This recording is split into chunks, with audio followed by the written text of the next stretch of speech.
Hello there, Movie Land, and welcome to another episode of Mulln It Over. We have come around full circle, 1 year since the first ever Mulln It Over podcast, and it was on the Oscars. And now again, we are at the 2017 Oscars. Got a wonderful panel here to discuss this year's Best Picture nominees. We have Robert Egan. Hi. Hey, Ronan. We have Stephen Heaney. Hello. How's it going? Good to be here. And we have Oliver Nolan. How's it going? So this year, we have a fine set of films, and we'll jump straight in. We're going to focus on just the Best Picture nominees. There's 9 in total, and according to the pundits and the critics, La La Land is the favourite this year. Not surprising, seeing as it's another laborious homage to the movie making industry. I thought it was like watching two millennials run around through an Instagram filter. Bad music, really, songs didn't really jump out at me. Story didn't grab me, didn't really care about them. So you think it's going to win Best Oscar? I think it's going to win Best Picture, yeah, because of all those reasons. I think those fat cats are sitting at home and they see La La Land and they go, "Oh, that's me, I did that," which is kind of laborious. But anyway, so what do you think? Totally disagree with me. Who disagrees with me? That it's going to win, or that it's a good movie? That it's a good movie. Well, I definitely think it's a good movie. I did enjoy it a lot. And I can understand completely both why it's a hit with people and why it's the favourite for Best Picture. We were discussing earlier how we think that most years, if you look back at the last 20 years of Oscar winners, this is the kind of film that wins Oscars. It's the kind of film that, you know, it kind of sums up everything that Hollywood likes about itself, and it kind of conveys that in a very, you know, positive way overall. Like, you know, there's bittersweet elements to it overall, but at the same time, it's such an Oscars movie in terms of you can reward it across the board. It's technically, you know, won't get too into the technical side of things, but it's a front runner in most of those categories. It's one of those things where it's equaled the nominations tally of, I can't remember, like Titanic and All About Eve with 14. So they're really going for this movie on every aspect.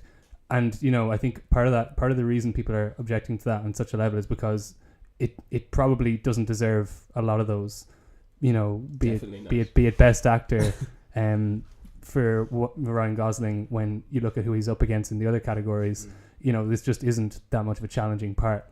From a directing standpoint, I think that, I don't know about you guys, but I wouldn't have much objection to this guy winning. It's kind of that typical thing of, I don't know, making what is sort of a mid to low budget film and making it look as good as it does, I think is something of an achievement. I don't know what you guys think of that. A cost of 30 million and it's made 300 million, so certainly good for value. But I don't think anyone really deny that it's not technically well made. The brushstrokes, that's what I was going to say. To appreciate, but it's a lick arse. The movie is just, as you say, it's everything Hollywood likes about itself. It's them patting themselves on the back. And I'm not totally against, you know, Hollywood movies about Hollywood, like you talk about All About Eve, more like Sunset Boulevard. Those kind of movies are great, but they're not like, this is like just saying you're great, we're all great. Here's us dancing around. Yeah.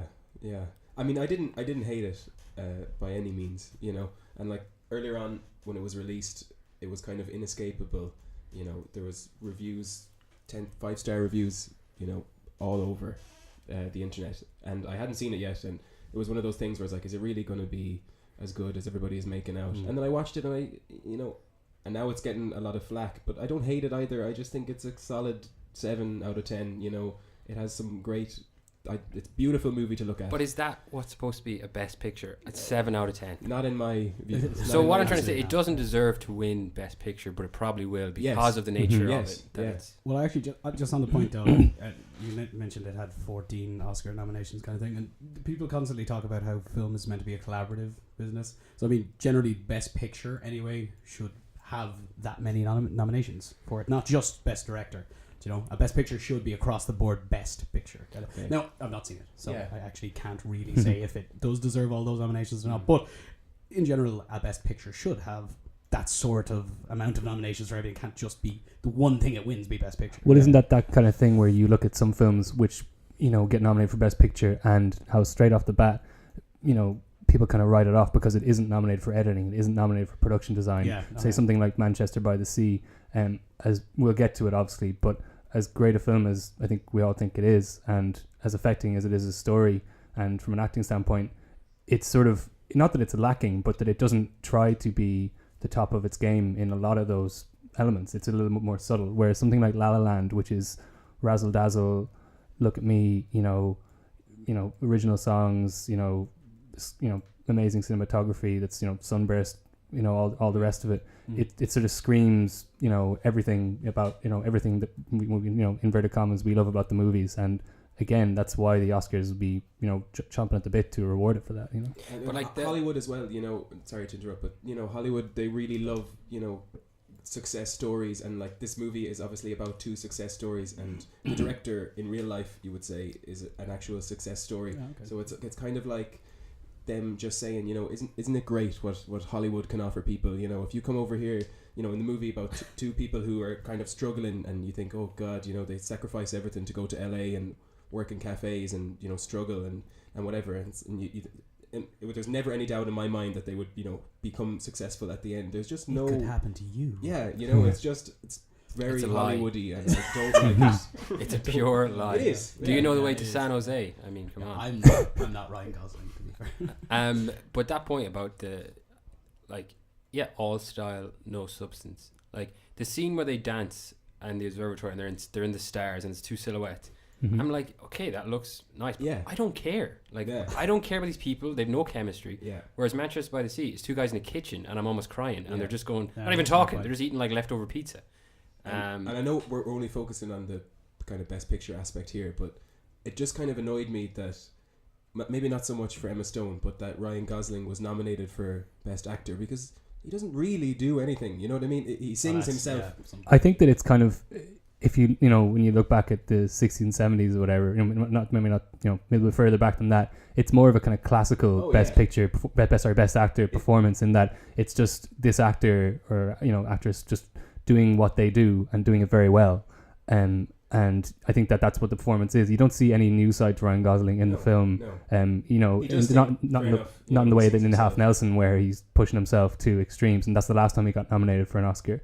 And when you compare the two, it just seems, again, in one sense, it's like they're rewarding what he's kind of become now, which is this kind of laconic, sarcastic, good-looking guy who's in movies, and that's sort of what the Ryan Gosling brand has become since then, with the memes and all the rest of it. And I guess this is kind of like the will maybe become the exemplary performance of that.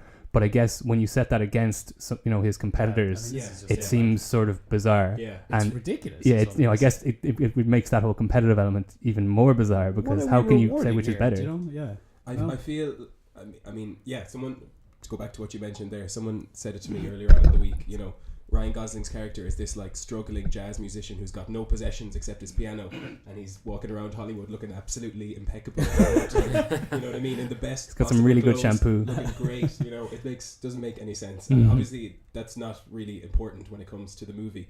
And as for Emma Stone, I don't kind of disagree with her nomination for Best Actress so much, because funnily enough, the two scenes where I think she does her best acting in the movie are scenes when she's auditioning for acting roles. You know what I mean? It's really like properly well done, those particular scenes. But for the rest of the movie, I just don't think she does anything of note. I think you could say the same thing about Emma Stone's performance, like that I was saying there, about just an actor doing what they do very, very well. But I think that the difference between her performance and Ryan Gosling's performance is down to the character, and that you could argue that she's more the heart of the film, and that you see a lot of her struggles in a more, treated in a more kind of empathetic light, whereas Ryan Gosling's, he's just getting fired and it's kind of funny, and he's being a bit of an idiot anyway, so he kind of deserves it. Whereas with Emma Stone's, you literally see someone kind of put themselves on the line and be ignored. And I don't know about you, but I don't think you can't, especially the way it's conveyed in the film with the close-ups and I guess, the acting choices, you can't not empathize with her. So then when you see her, I suppose, then go and do these other scenes where she's funny or she can dance, it almost feels like part of a package. So in that sense, I wouldn't argue with her winning an Oscar for that at all. I mean, she's the favourite, isn't she?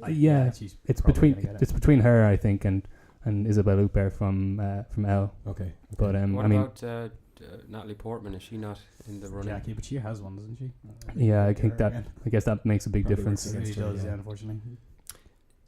I understand like about Emma Stone, and watching her, you definitely could think to yourself, she probably did this, you know, like those kind of audition. Obviously, she did this. You know, remember in Superbad it was kind of, Mhm. but She's come a long way. I understood what they were trying to do. As in, I understood I was supposed to have empathy for it, but I just didn't. You just didn't feel it. You know, it's like I can read it, like the text of what they're trying to do, but it's not getting me. And you know, so I understand like all the moving parts of the movie, but they didn't come together. I didn't feel sorry for Ryan Gosling. I didn't care. No, maybe it's part of the reason. I don't dislike it. Let's just be clear about that. But It I wasn't think terrible. maybe the reason I kind of don't, I'm not That's as blown not away really what we're by getting it at is here, though. I don't Yeah. really care for musicals anyway. Like, I'm not so into musicals, The and you Miz, know, though. so except Les Miserables, of course. Which I have to go out on a limb and say, I was about to say, you know, something else, and that Les Mis was the one that I didn't like because Well, the movie, fair because enough. the, you know, the movie, yeah, okay, fair When's enough. the musical discussion podcast? Yeah, we'll get Next to it. week. Next week.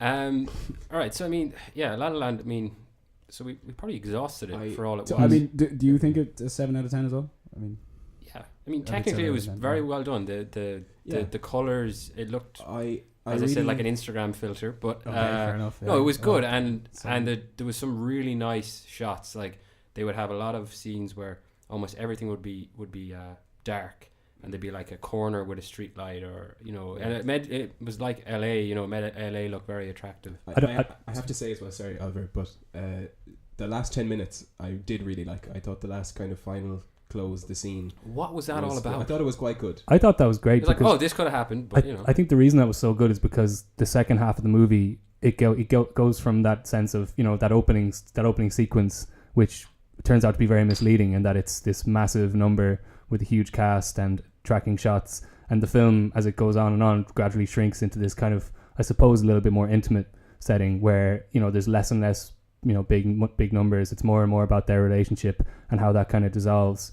And so I think that when that last 10 minutes comes, it's like this massive relief for the audience, and sort of, you know, not that I didn't find the build up to it engaging, but I think that it reminds you what the film does really well, and it sort of sums it up in such a beautiful way, and like, just, you know, kind of, not that it redeems itself, but it sort of reminded me of the way that Damien Chazelle's previous film Whiplash.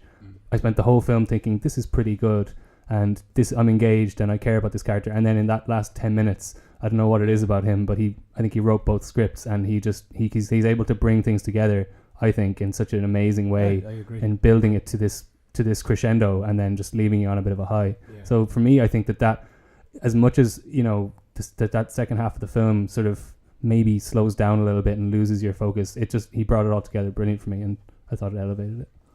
and to give him credit, Whiplash was a very good movie, a phenomenal. much Yes, better yes, movie well, than yeah. La La Land. Well, I think it's a very different movie. But Yes, that's yes. the thing, the Oscar, they never give Whiplash the picture, Well, the best picture. Yeah, well, they won't get best picture, but again, it won 3 technical awards, so that was kind of like the writing was on the wall. Then I think they're like, this guy, you know, it's there. It's this ability to tap into all the various departments, and maybe one day. And then once he said he was going to make a musical with Ryan Gosling and Emma Stone, I was like, okay. Like you were saying before, like you were saying before we started, Oliver.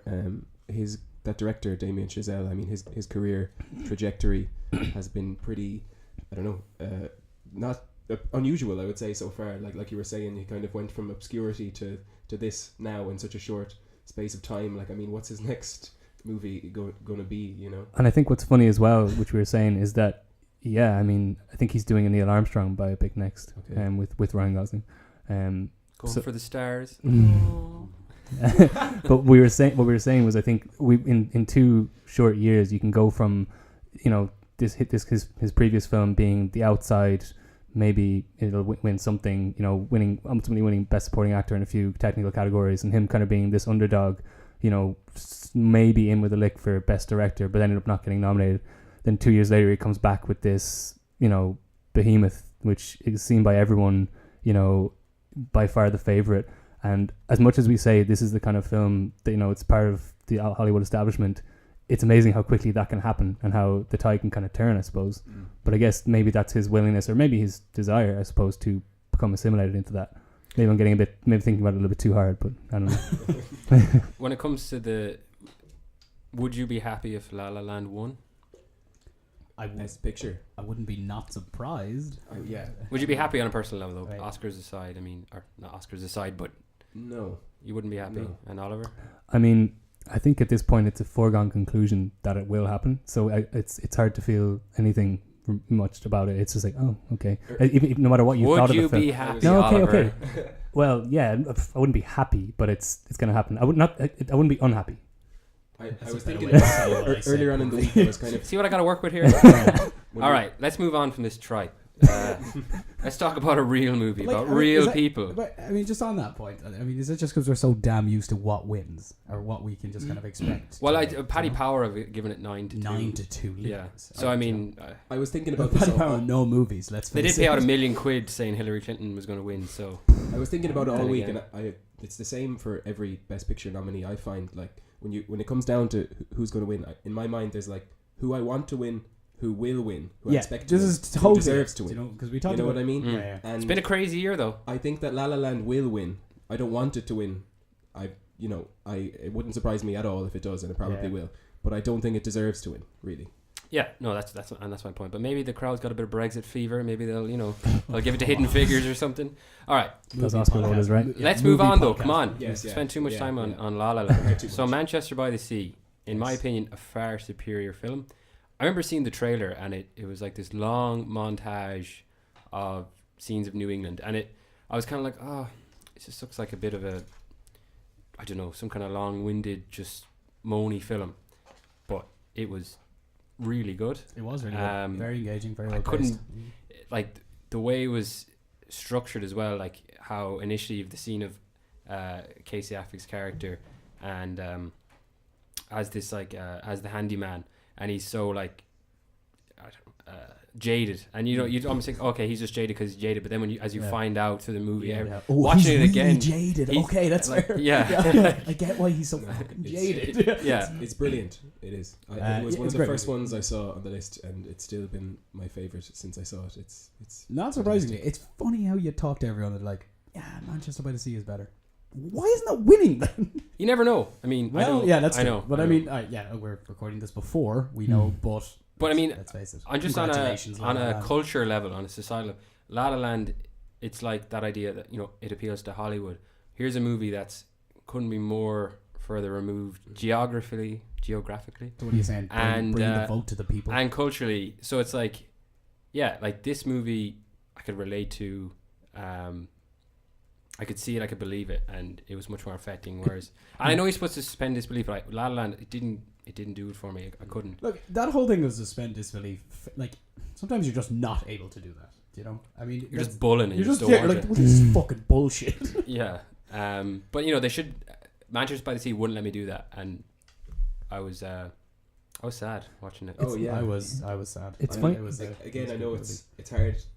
I know we're talking about Best Pictures again, but it's hard to kind of discuss Manchester by the Sea, at least for me anyway, without talking about Casey Affleck's performance. And I mean, in my mind, he has to win He has the to Best win. Actor has to. Oscar. He He just should. has to. He should have won for Jesse James already. Yeah, I mean, that's so one of now your favorite movies. isn't it? he's got you were saying about Oliver how the Oscars works and they kind of build them up, and Yeah, I mean, there's this sense that with him, especially with the acting categories, you feel like long before the ceremony's taking place, that there's so many now with the whole Road to Oscar thing and the way they've structured all the award ceremonies to take place in advance of the Oscars. It used to be that the BAFTAs took place afterwards, but then they realized that it could just be a place of more momentum for that. Yeah. So they moved it before. So you've got like the Directors Guild Awards, the Screen Actors Guild Awards, the Writers Guild Awards, Golden Globes. the Golden Globes, of course, which kicks the whole thing off. And there's it's possible for especially in the acting categories to get this sense of momentum, and that those voters may overlap at certain stages, especially with the Screen Actors Guild Awards, because that's big time. obviously voted for by the actors, who will then vote for the Oscars in the acting categories. So the funny thing that happened with Casey Affleck was, for so long it looked like he was going to be the front runner because he was winning everything. Not that he seemed particularly thrilled about it or anything, but he was winning every award. And then what happened at Screen Actors Guild Awards was that Denzel Washington won, and since then there haven't been any, bar the BAFTAs, which doesn't have a very strong overlap with the Oscars voters, so people take it with a pinch of salt. So it's kind of funny that with the Screen Actors Guild Award now, that's put this kind of will he win, can he win thing, so he's suddenly the underdog now, despite the fact that, you know, the Casey Affleck performance is so by far the superior performance in terms of what he conveys on film and what he does with so little. I suppose his main competitor, Denzel Washington, it's a very stagey performance. It's all bellowing, and it's a, you know, I'm not saying it's a bad performance, but it isn't by any means. It's very powerful. But what Casey Affleck does with so little in Manchester by the Sea is really moving and really impressive. And it's funny that you say that you related to it, because for me, what this character goes through in the film, I found, like, I don't want to spoil it for people, but I found it just... Oh no, we can spoil it. We can spoil it? Yeah. Okay. What happens to him, Everyone I just found to be unimaginable. I couldn't put myself in his shoes. I tried to, but it was just, I think that was the power of it, that I just thought, I couldn't relate to his loss. What would happen to me if this happened to me? But I could relate to the characters, the scenes. Like, I spent a lot of time in America. I've worked even at jobs like he's worked in, like the pubs he goes to, like that's how people talk. And the very, I mean, you've probably all been to like funerals and stuff, and that whole thing of when a funeral happens, how, you know, all these people come together, you might have seen them for a while, and there's that ritual and tradition, and I just thought it was really believable. But while we're talking about Denzel Washington, maybe you can kind of compare Fences with Manchester by the Sea, in the sense that people have talked about Fences, how really strong performances, you know, and obviously Viola Davis is one of the favourites for supporting actress. She is, which I'm confused about. Yeah, it's weird. We'll talk about that a bit later. There's a few weird nominations that I don't understand, like category fraud. Dev Patel is supporting actor category, where I don't know how he is the lead actor in the movie. It's weird. I mean, maybe it's something to do with screen time. They judge it up, but Viola Davis definitely had as much screen time as anyone else, for sure. But Fences, I read a review in The Guardian, I think it was, talking about how it was in The New Yorker, about the idea of adapting a stage play for the screen, and how on stage, and we've all been to plays and we can see the actors project a lot and they talk a lot, and everything's kind of expressed through the words because they can only be in one place. Yeah, you're far away from them. You're not like cinema where the camera is literally right beside them. Yeah, but even just the set, they can't really, I mean, they gotta explore it through words. You gotta act with your body as opposed to just, you know, your eyes and your face. Yeah, so it's all about what they give rather than what the audience takes. So it's like the complete opposite Moonlight, or with Manchester by the Sea, where it was like Casey Affleck, you know, barely speaks, but it's so evident from it, and it's that idea of using film for what it can do, which is do that, and use plays for what they can do, which is so. Well, I think maybe he should have. Maybe I liked Fences a lot, and I thought it was shot really well, and that's why I mean, because I have not seen the play. Maybe the play is great, but what I saw on screen was a really well shot, really interesting story with some really good dialogue, I thought. You know, now maybe if I saw the play felt like first, Denzel was shouting at me for the whole movie. yeah. I don't know. I mean, he kind of was. Maybe they could have, in a sense, they just filmed the play. Maybe they could have done a bit of moving and shaking. I was very conflicted about this coming out of the movie because I didn't really enjoy it. And is this his first movie that he's directed? No. What did he direct before? He directed another one. I remember him talking about it in some interview, but I can't remember it. But anyway, I mean, it's not his first. For me, it was that, you know, with his performance in it, you know, you couldn't really fault it, but it was a theatrical performance in a piece of theatre, and that, like we were saying, for the first half an hour, for me anyway, it got to the point where I was starting to feel exhausted because of the onslaught of information, exposition, and all of it coming from dialogue. Whereas when you're watching, you know, we compare it to Manchester by the Sea and how that you get this little drip feed of information throughout the movie from different sources, whether it's a musical cue that seems sort of evocative of something, or like a shot that you don't completely understand at the time, but later on it takes on a new significance, or just the way a character behaves. Whereas you're getting all of this from, pretty much all from Denzel Washington's mouth. So you really have to be paying attention. And for me, it just got to the point where I almost felt like I needed a break. I needed, you know, and I think that the film Fences does try to, you know, give the audience a bit of a break from that by, like, whether it's through a montage or maybe the characters go into a different room or something. But it just feels so adapted, if you get me. Yeah. And I think that if they had tried, even I was trying to think of what the best case scenario for that film would have been. in order to make it a film, not a piece of theatre. And I think that, like you say, they just filmed the play, but what if they tried to, like, put people in different locations and, maybe it just felt more contrived. To be honest, I don't think there was, for me anyway, I know other people have liked it a lot more than I did. I didn't think there was any good situation in which to adapt that because it's such a piece of theatre. Yeah, well, there was a point about, and there's supposed to be a lot of context to this play of that there's a lot of stuff about structural racism in it, and that's why he's so resentful. So maybe I was thinking it could have maybe showed him at work more, because you kind of kept forgetting, like, he wasn't allowed to be a driver of the garbage truck because he was black. Like, that was a factor. Maybe they could have highlighted is this. That right at the start? Because that made no effect on me because That's I missed the first 10 minutes. I missed the first 10 minutes. But I kind of forgot about it. Well, I was working. Come on. Come on, Rob. I was the first 10 minutes, and then when he was made a driver, it didn't mean anything to me. I was like, oh, great. Yeah, What? I mean, they didn't really actually hit home with it. No, I don't think so. And it kept. They sort of used focus this- was on the family, which was, but he's supposed to be the way he is in a sense because of, he won't, and is also a part of he won't admit that things have gotten better. Right. And that's But why does he's he saying actually- to the does son. he All of see the other that? characters say that to him. Yeah, yeah. That's Do you what I know mean. Like, does he see that? Does he see that things have gotten better, or is he just stuck in his ways? You know what I mean? Well, he's almost like maybe that he's resentful that the son actually might be able to make it. Maybe It's hard to say, Definitely. and that's Yeah. why it's interesting, I suppose, that relationship between them. 'Cause when whether he actually believes what he's telling him, or And when I read he's actually reviews resentful. talking about this, it hit home more with me than actually watching the movie did. So that's Wait, you studied up for that's not fair. no. I mean, I just read a review or two of it. I think what you're saying is that, like you're saying, you would like to have seen him at work more. I think the fact that August Wilson has been dead for 11 years and he is the sole credited writer on the script of what is apparently an adapted screenplay, which has clearly been lifted just completely from that.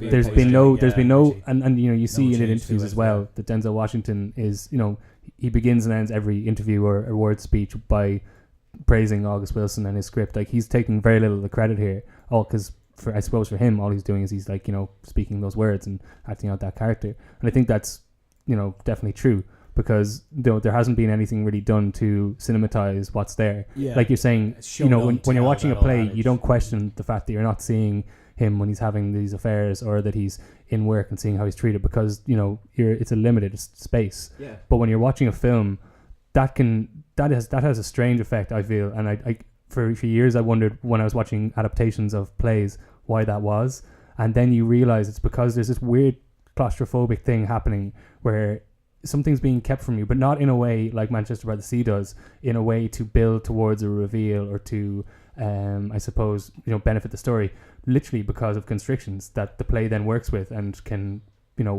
overcome, I suppose. Whereas when you're watching a film, it's like, why have we not left the house? Yeah. Like, we're 45 minutes into the movie. It's obviously a great play. I haven't seen the actual I'm sure play, it is, yeah. and it's got great dialogue and whatever.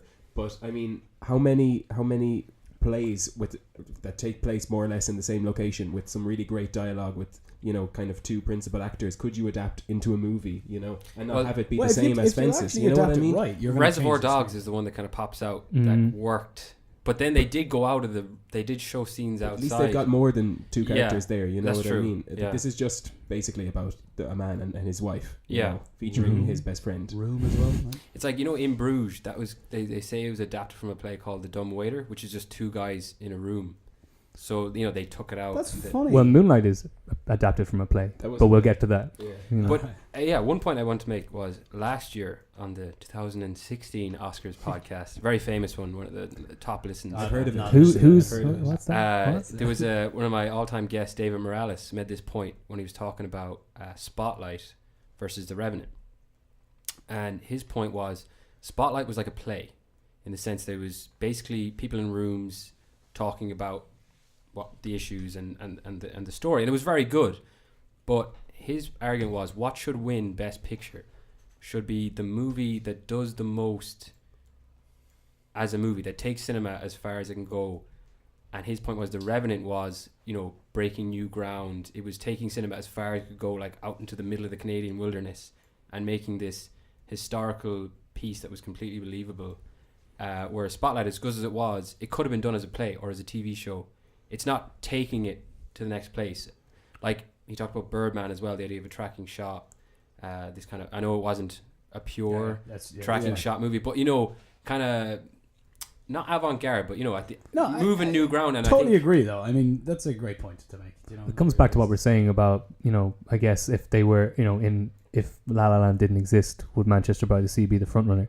And, you can put Manchester by the Sea in the same field, I suppose, as Spotlight. I mean, they're both shot similarly. Like, they're not, neither is in CinemaScope. They're both very much about the close-ups of the actors and how that ensemble works together as a unit.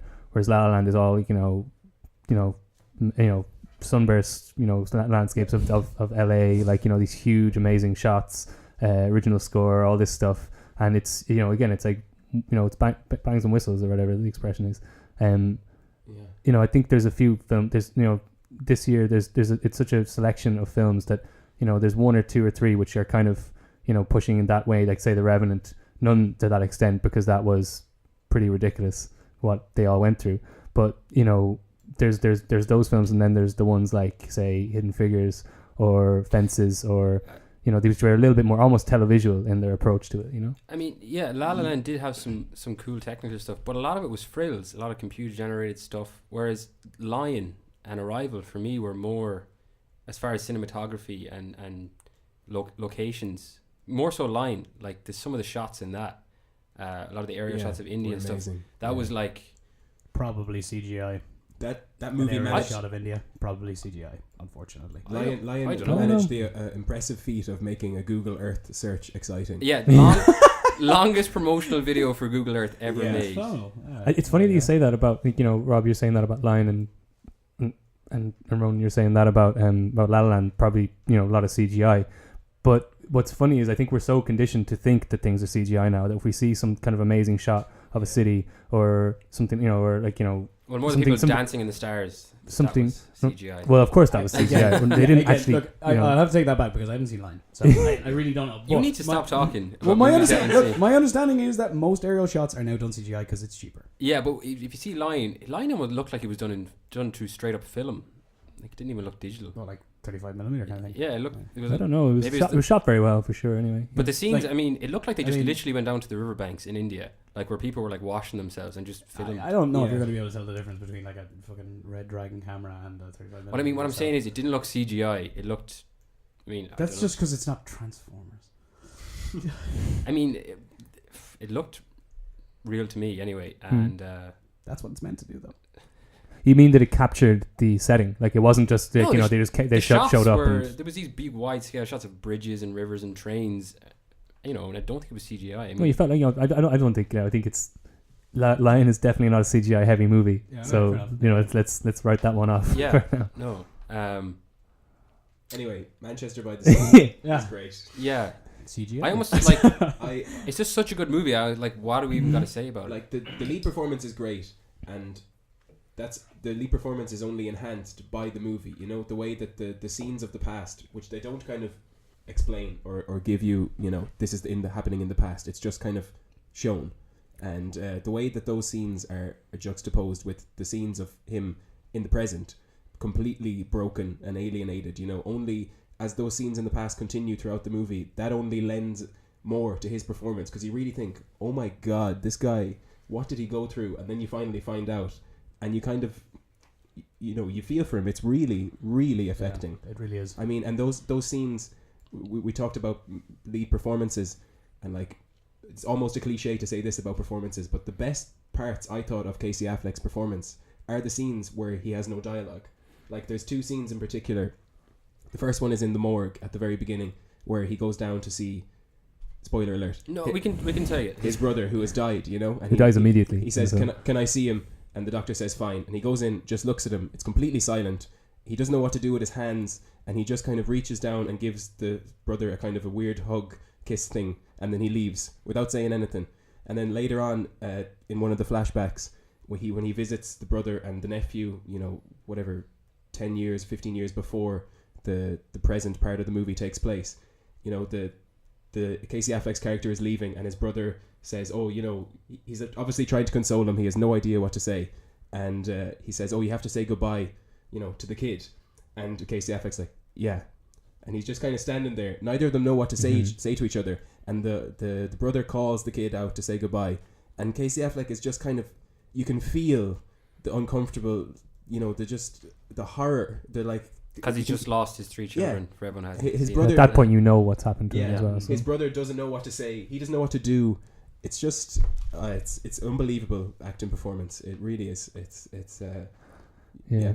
And it's funny because the movie is centered around the death of his brother, but the death of his 3 children that happened years beforehand is what like hangs over the movie. Like, because the brother, everyone kind of knew he was going to pass away because of his disease, but the 3 kids is just like it kind of you know, I guess it because all my kids are dead because the film puts you in that perspective. And he lost his wife. Don't forget that. Yeah. Oh yeah, I know. Well, They're probably going to stay together after that. I mean, the film puts you in the position of an outsider meeting him. Like you are those people he's fixing their drain and he's getting frustrated with, or like just being monosyllabic, and you are so aligned with them. Like and whereas and then his brother dies, you see him sort of not really. You can tell there's more to it than he just doesn't care, but you can't put your finger on what, and it forces you to kind of empathize with him in the way that if you meet someone who's kind of difficult, you have to not just take against them, and especially because it's at the start of the movie, there's going to be more to this, but I can't possibly think what. And even then, when they reveal what has happened, it's almost like, oh my God, literally the worst thing that could possibly happen to you happened, and this is what you're like now. This is what you're probably always going to be like to an extent. Nothing is ever going to fix this. And I guess the reveal of that moment in particular, like I know I've said about Manchester by the Sea, compared to La La Land being sort of a little bit more straightforward, in the same vein as Spotlight, but the way that you get to that piece of information is so expertly done. Like you don't get any of those traditional, like Steve, like you were saying, you don't get any of those traditional, fade to the flashback. You don't even get told what period you're in for a little while. It's a little bit discombobulating at the start. So when you finally reach that point, you just realize that the past is so raw to him and so fresh. It almost, you can't differentiate it from the present. Exactly. He can't properly live in the moment because he's living with these memories. And by going back to this place, that is brought to the fore. And there's one shot where I think it's like the first time the camera like raises above Casey Affleck, because you're at his level for like nearly the first part of the movie, and then that scene when he's kind of finding out that he's going to be the kid's guardian, and you have, like you're saying, like you get this shot of him sort of fidgeting in the chair, and because it's intercut with those scenes of the house burning down and him sort of sitting there completely bereft, it just takes on this whole new meaning. And I guess that's why to bring it back to the Denzel Washington performance, that's why film acting is so different to theater acting, because he's interacting with all these different elements that you're experiencing all at once, and it has this really overwhelming effect in the way that I suppose a theatrical performance doesn't have to, can't, because it's on its own, whereas he's part of a bigger thing, So and that's the reason I'd say that Manchester by the Sea was more than Spotlight. It did more, like in the sense of using those masterful techniques of time and place and acting that, as you say, separates from Fences, but even from Spotlight, which was really straightforward.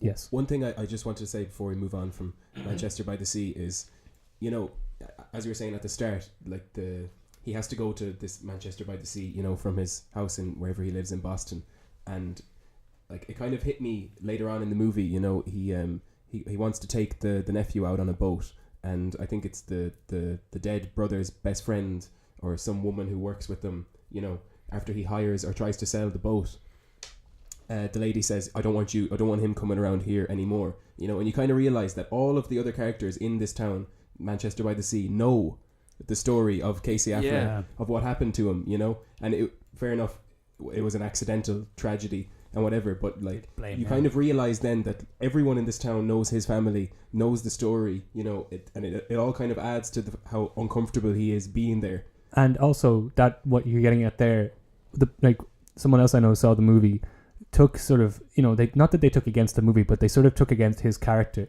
And, from what you see in the flashbacks, it doesn't present him as I guess in a way presents him as a victim, but he's slightly, he's sort of to blame for what happens to him in a way, in a direct way actually, but it's obviously accidental, and it's the kind of thing that could happen to anyone. But like you're saying, Steve, like this is the kind of thing where, I think earlier in the film you see the nephew's friends discussing amongst themselves, like just kind of like, oh, there he is, there's the uncle. And they say that story's bullshit, man, whereas you can see how like this small town mentality builds, and there's tendency when we don't really know someone, like we're saying at the start of the movie when you're seeing him being a dick to his clients, whatever, that sometimes it's easier just to demonize someone than it is to empathize with them and to properly try to understand what they're going through. And I think that's the power of the movie, because like we're saying, they're both straightforwardly made, but Spotlight is about the power of good journalism, whereas Manchester by the Sea is about whether you can actually ever move on with your life when something, this insurmountable, grievance happens to you. And I think that, any day of the week, that's going to be a more engaging subject, and especially with such a powerful performance at the center of it. And I think, like when the nephew's friend said, "Oh, his story's bullshit," that I kept thinking of that in the movie. Like, what is? I didn't understand it at all when he first said it. What? Yeah, I mean, and that's how good the movie was when you finally understand what happened. And the idea of the small town, I really like that thing of when someone gets arrested and the cop knows them. You realize how important that is in a way. Like that, all those cops knew who he was when they're interviewing him, and when he pulls the cop's gun out of the holster and tries to kill himself. Like if they didn't know him, like a lot of places they would have shot him probably on sight. And you have all these problems in America and stuff, and it's like the idea of community when people know each other. Like he knows the family, the cops know. Yeah, the family, like brother. it's we're not going to shoot this guy. Like we know he's. Just that kind of. Literally not even going to go after this guy for anything. Yeah, I mean, they've already wrote it off. Like the guy he's talking about cocaine at the bar. He's like cocaine. That scene that people have mentioned in a lot of the reviews I read.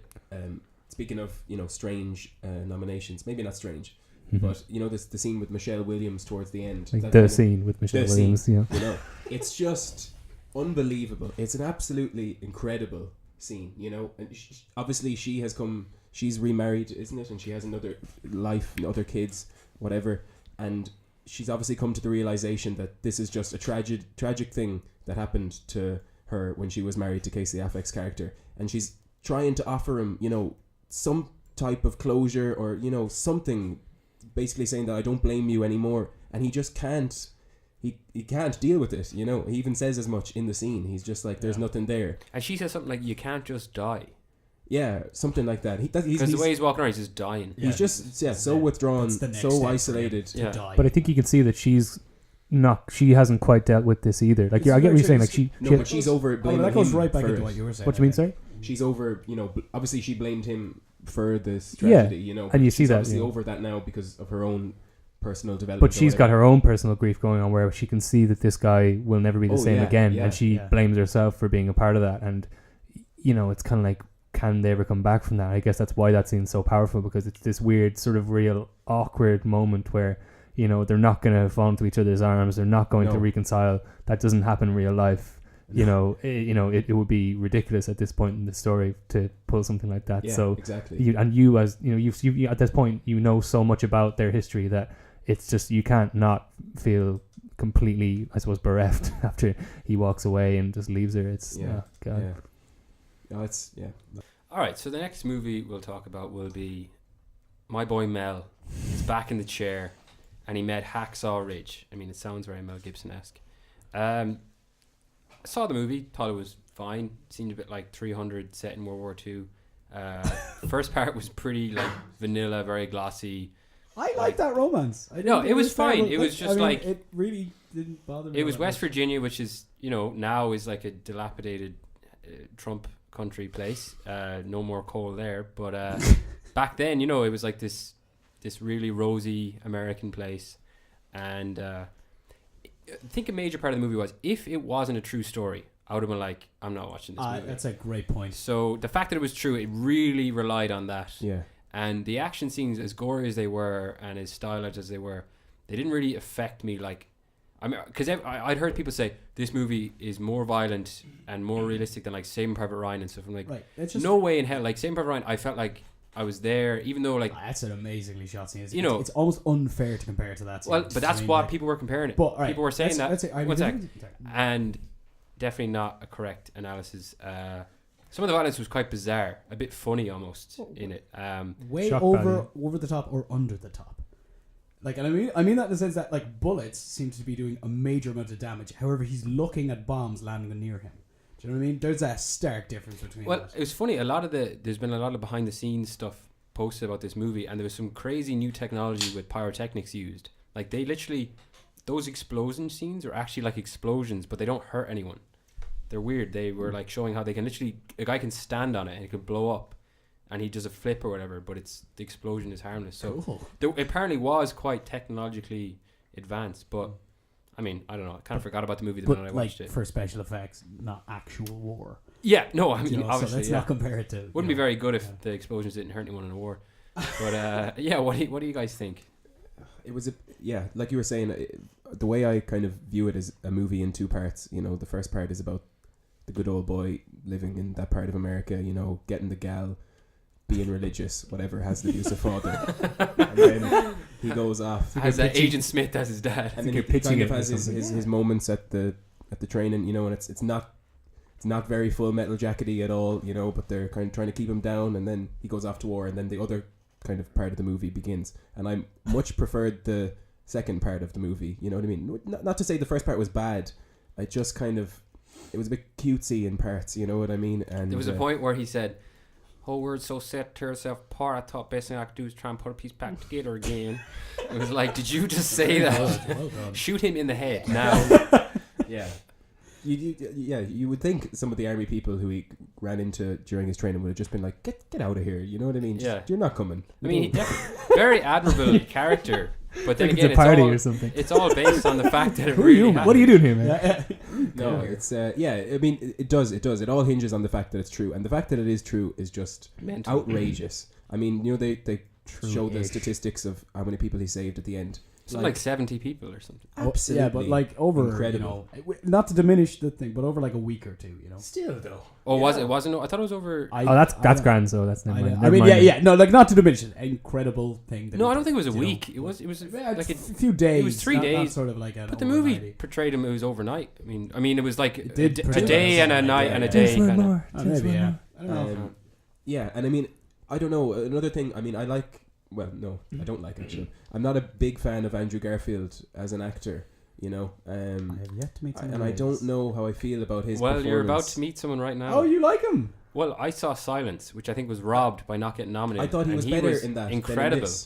Than in this. You Yeah, thought he was that's better a in good this? point. Why was that You So- you thought he was better in Silence or? Silence. better in Silence? To be honest, I thought the opposite. I think that Andrew Garfield played more to his strengths in this movie, and I think that in Silence, that character is so insular and so like, you know, I know it's not nominated, but like it's so insular and so cerebral, and I think that he's got this very emotive kind of face and voice, and I don't know if I really felt that in his character in Silence that he was that suited to it. Whereas in this, you know, he's playing sort of a simple man, you know, sort of. Andrew Garfield playing simple. to his. No, but you know what I mean. strengths. He's playing to this kind of thing. You can sort of empathize with him. He's got this real, you know, I'm going to marry that girl I just met. You know, that kind of that mentality. And I think that he, you know, like he did with the kind of Peter Parker character, this kind of like, I know he's English, but like this kind of all American kind of, you know, like unlikely hero. And I think that he fit that quite well. And I think that for me, a lot of the movie's strength, like I don't think it's a great movie by any means, but a lot of the movie's strength came from the fact that it had that kind of character at the center of it. While it was this huge macho, ridiculous spectacle, and it was kind of as much in love with violence as it was trying to disavow it or whatever. It had this, you know, I don't know, there is what he did, and there is the kind of the heroic acts that he did, but he embodied that so well, I thought. And I don't know, I don't know if we'll get to Silence too much because it's not nominated, but again, they're completely different performances, but I can see why the Oscar folk have gone for this over something as kind of challenging or harder to empathize with as his character in Silence. Yeah. I mean, I agree that the character in Hacksaw Ridge was a lot simpler, but I think his performance in Silence was really good. I really believed he was this priest who really looked up to Liam Neeson and was really in anguish. Had a bit of a messiah complex. Yeah, and I think he does play a complex character well, because for me the two best performances he ever did was Silence and The Social Network, when he played a really... That was a complex role. Character is very Yeah. But again, It was. I mean, it was that whole betrayal. Was it betrayal? It was good. But Eduardo has Mark that. Zuckerberg, didn't he? Sorry? That guy in the Social Network in real life, he got screwed over by. Oh, it's all Mark true. Zuckerberg. Oh, Yeah. it's in no, I'll grant that, but But I just I don't thought- know if that character in the Social Network. I thought he a very was. complex character. It's a complex. The But Edward again, one. he's- No, I didn't think so. That was But again, his character in Social Network, the very first thing he does in the whole movie is you meet Mark and you see how terrible Mark is, Mark Zuckerberg, and he's really there's that amazing scene at the start with Jesse Eisenberg, and you see how complex that character is, but you ultimately your conclusion is this guy's kind of awful. So the first thing you see Eduardo do when he comes into the movie is oh, I'm here for you. What's up, man? What can I do for you? And he goes, you need to help me hack the internet and show up this girl. And Eduardo says, oh, all right, man. Yeah, no. The The character he played, trust the that role guy. was very complex. It was this whole: is he being betrayed? Is he not? Exactly. It was very good. But he was very empathetic, and even when he was going with Mark on this journey to become huge, successful, you still kind of empathize with him the whole way through. And I think that is what Andrew Garfield does really well. And I don't know, for me, Silence, it didn't play to his strengths. But was it the character in Silence that isn't empathetic, or Andrew Garfield just didn't make him empathetic? I think the character is very one note anyway, and I think that he struggled with that. Whereas I think his strength is when he's playing off someone, or a situation whereby that is very challenging to him. Like in Hacksaw Ridge, when he is the one not particularly macho guy in there, and suddenly he's this string bean, and these guys are like throwing knives into each other's feet and stuff, and he's just kind of trying to make everything better. And But I mean, in Silence, that's the most challenging position I think anyone could ever be in. He's like a priest who's like landed in Japan, like some kind of special forces priest.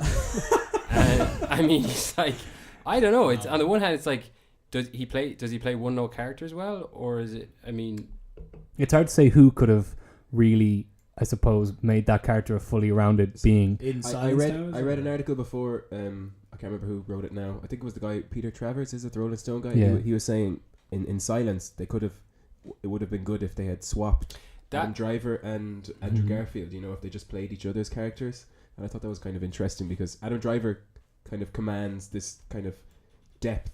You know what I mean? And so I think that would have been interesting. But anyway, totally disagree. I think it was an amazing Anyway, performance. Moving on.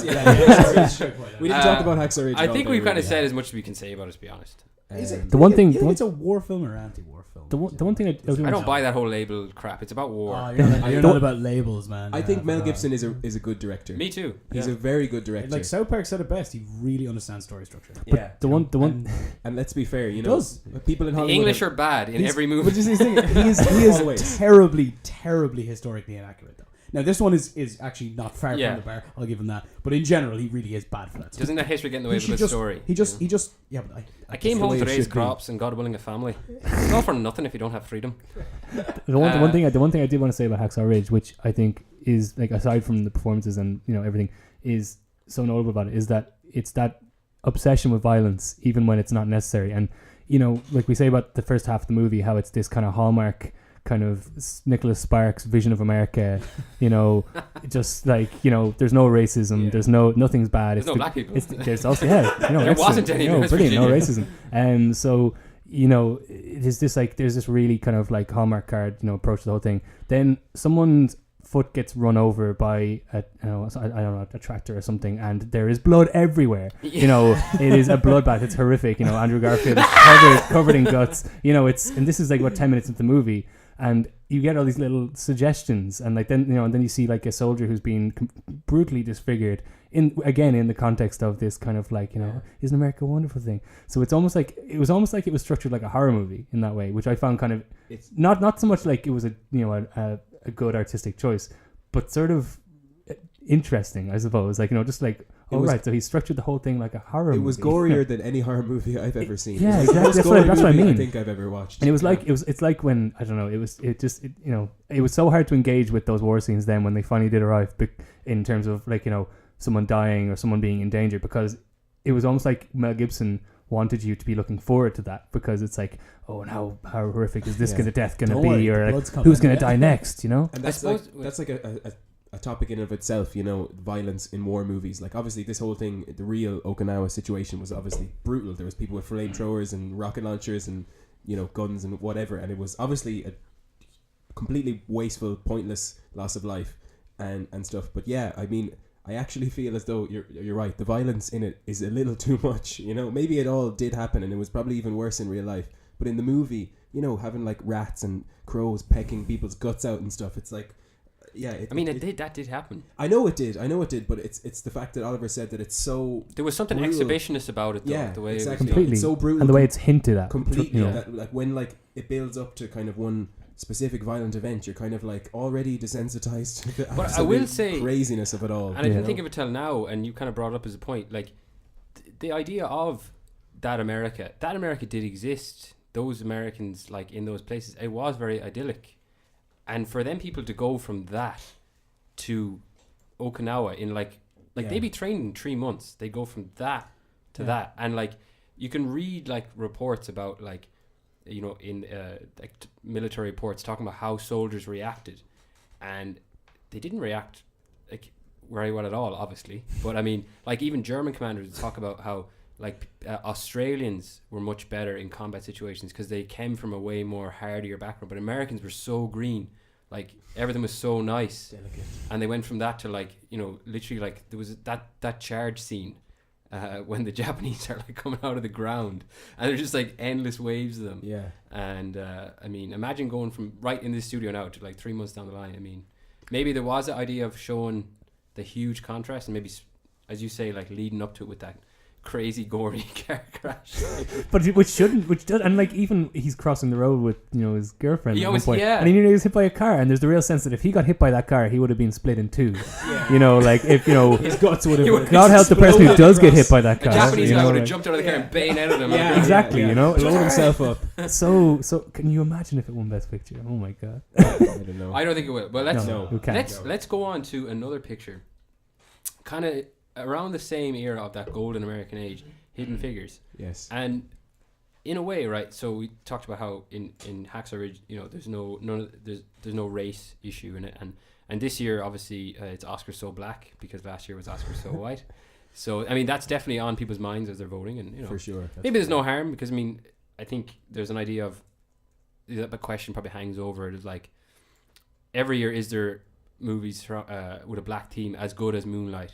You know, I don't think so. Is it a case of like are they looking more this year, or is it just that Moonlight came up this year? But anyway, regardless, Hidden Figures is like, you know, it talks about the problems of race. Now, some critics have said it kind of makes it very digestible. Oh Jesus! But there was this, as I was watching it, it was like this point of, you know, Kevin Costner. it was like solves in a weird way, you could see the point of America being a better place then, in the sense that when people wanted civil rights, they wanted them for a reason to do something. You know, in a sense, like to go to space. the women in the movie, like there was an aspiration for being part of the dream, whereas now it's like like Moonlight, for example. I just like, want to be it was treated like a human being. like please. yeah, it was like then it was like.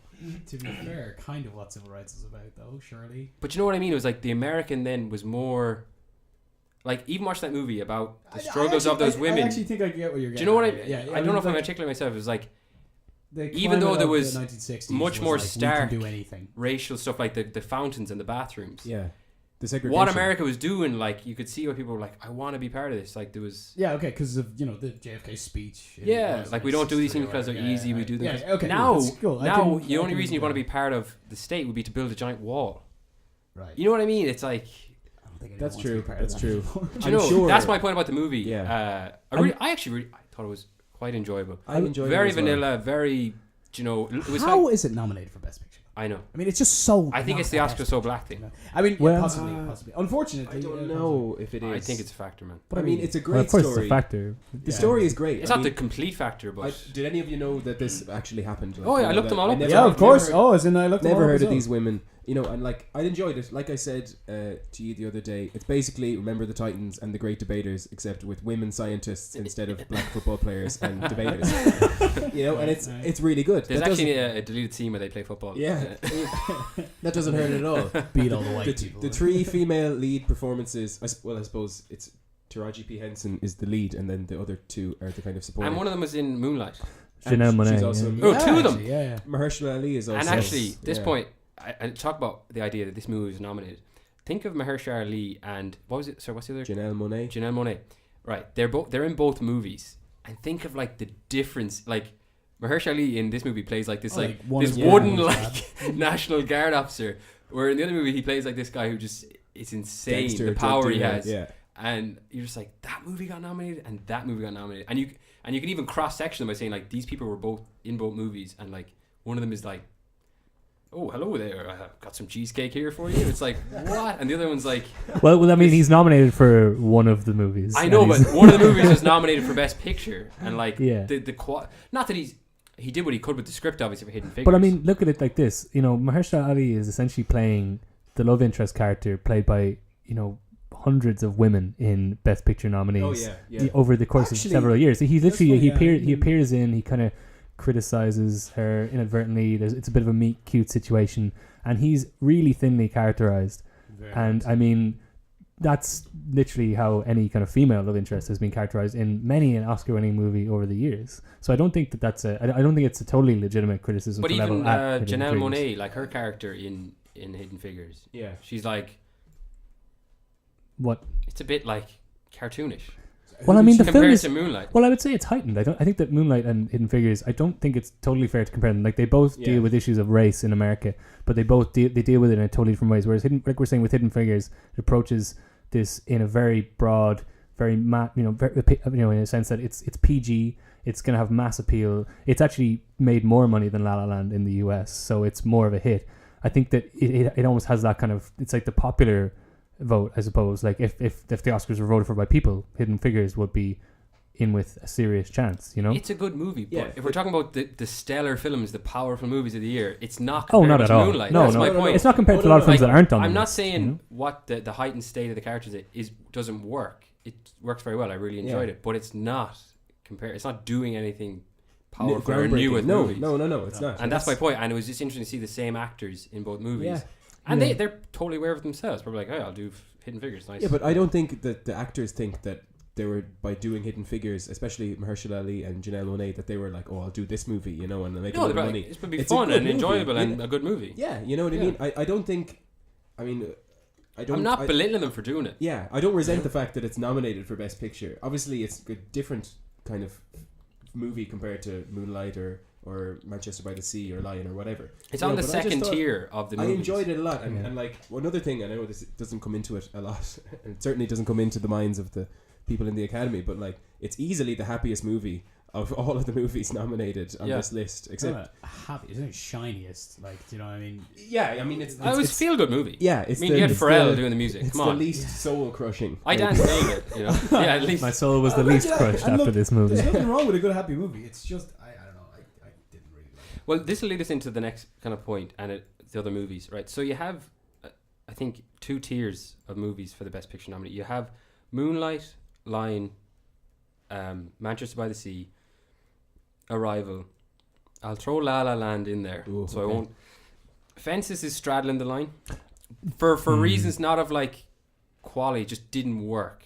Let's just say for that reason. And then you have the lower tier, which is Hell or High Water, Hacksaw Ridge, Hidden Figures, and let's put Fences as an outlier because the reasons we didn't like that were kind of.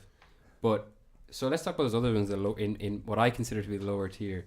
Hell or High Water is another one. Mm-hmm. To me, it was like a half-baked version of No Country for Old Men mixed with True Detective. I just didn't care about these 2 stupid characters. One of them played by Chris Pine, who looked like a model who was just kind of grizzled, and there was like scenes where they're like pushing each other on the horizon. It was like, what is this? And then everyone was saying it's some kind of analogy for the 2008 financial crisis. It was like, yeah, I could see someone writing down like, these guys are going to rob a bank because the banks are bad and they're going to use it. It's like... Well, no, the opening scene, I mean, it's literally written on the wall, like, thanks, Bush, or something ridiculous. Yeah. But I don't think it's not even so contrived. I mean, I liked the movie a lot more than you did. And I think that when I saw it, maybe part of that is because it was in this context where it was one of those kind of summer outliers where it wasn't about a guy saving the world from aliens, and it wasn't, it was like one of these they could have used some aliens twist. In that movie. It was one of those films that comes out, I think, at like the tail end of the summer, and it's kind of like, what a nice surprise, like something that's about people and real problems, and kind of dealing with it in kind of an old school way. Like what I liked about it was that it felt to me like an old movie. Like it didn't. It was dealing with sort of something that's a current issue, probably for a lot of Americans. They're kind of dealing with poverty and dealing with it in their own way, but it didn't feel in any way heightened. I mean, there were those scenes where they're speeding away from a car from having robbed a bank, but the bank robberies were in no way glamorous. They weren't glamorous at any stage. I think that for me, like it just felt a little bit relatable in that sense. And I get like you're saying about them wrestling and stuff. It was just like this sense that they were these two guys who had never really had a chance at anything else. They were still kind of kids in a way, especially Ben Foster's character, who's kind of this roguish kind of guy and like never really had any possibility in life. And I kind of he was a criminal. He was robbing banks. He's clearly nuts as well before. Oh, that's what I mean. Like, he never had a choice. Like he never had any. He did have a choice.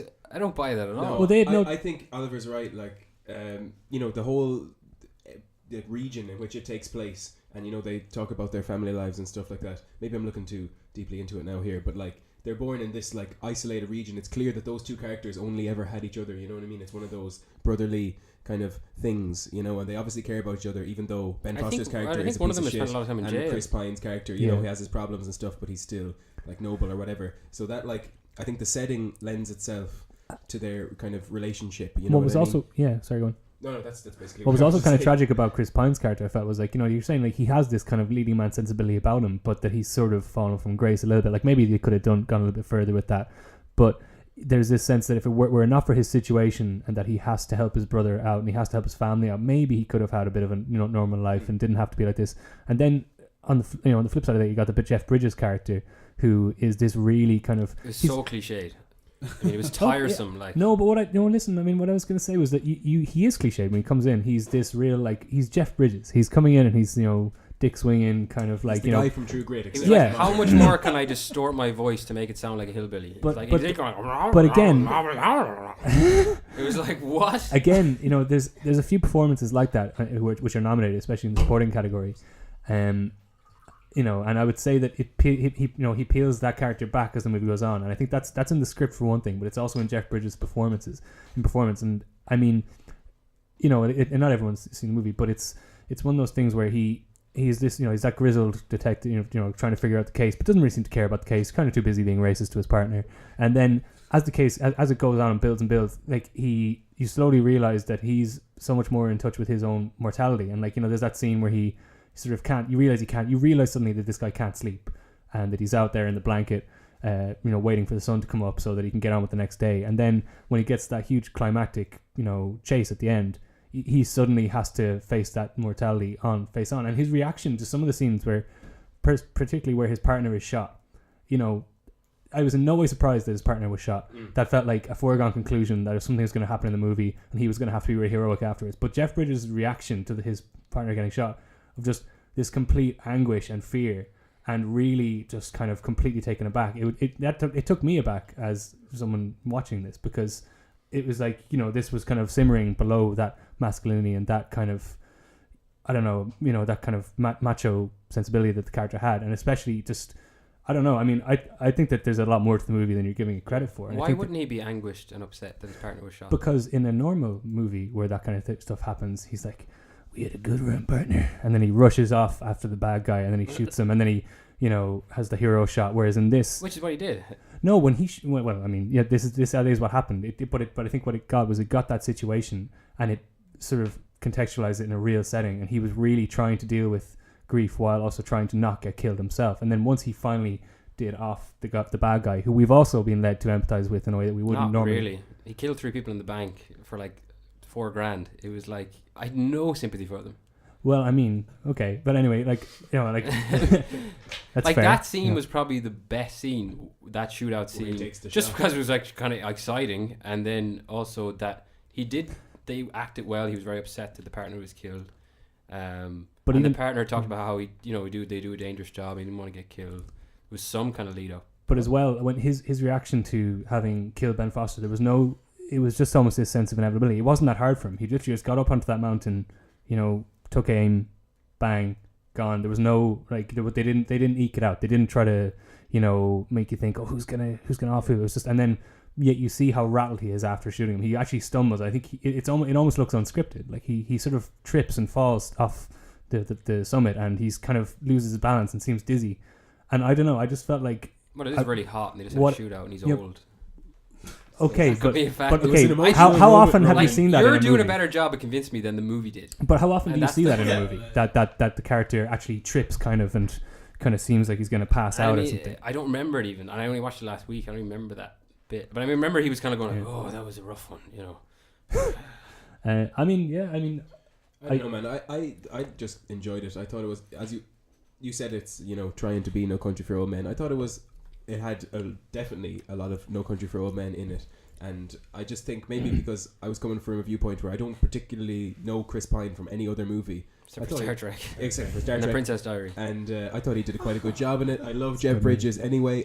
He can have that Texas voice in any movie. In any movie ever, as far as I'm concerned. And I like it. You know what I mean? I just thought it was a simple, you know, kind of movie from another time, as Oliver was saying, with Western kind of, you know, sensibilities in a modern context.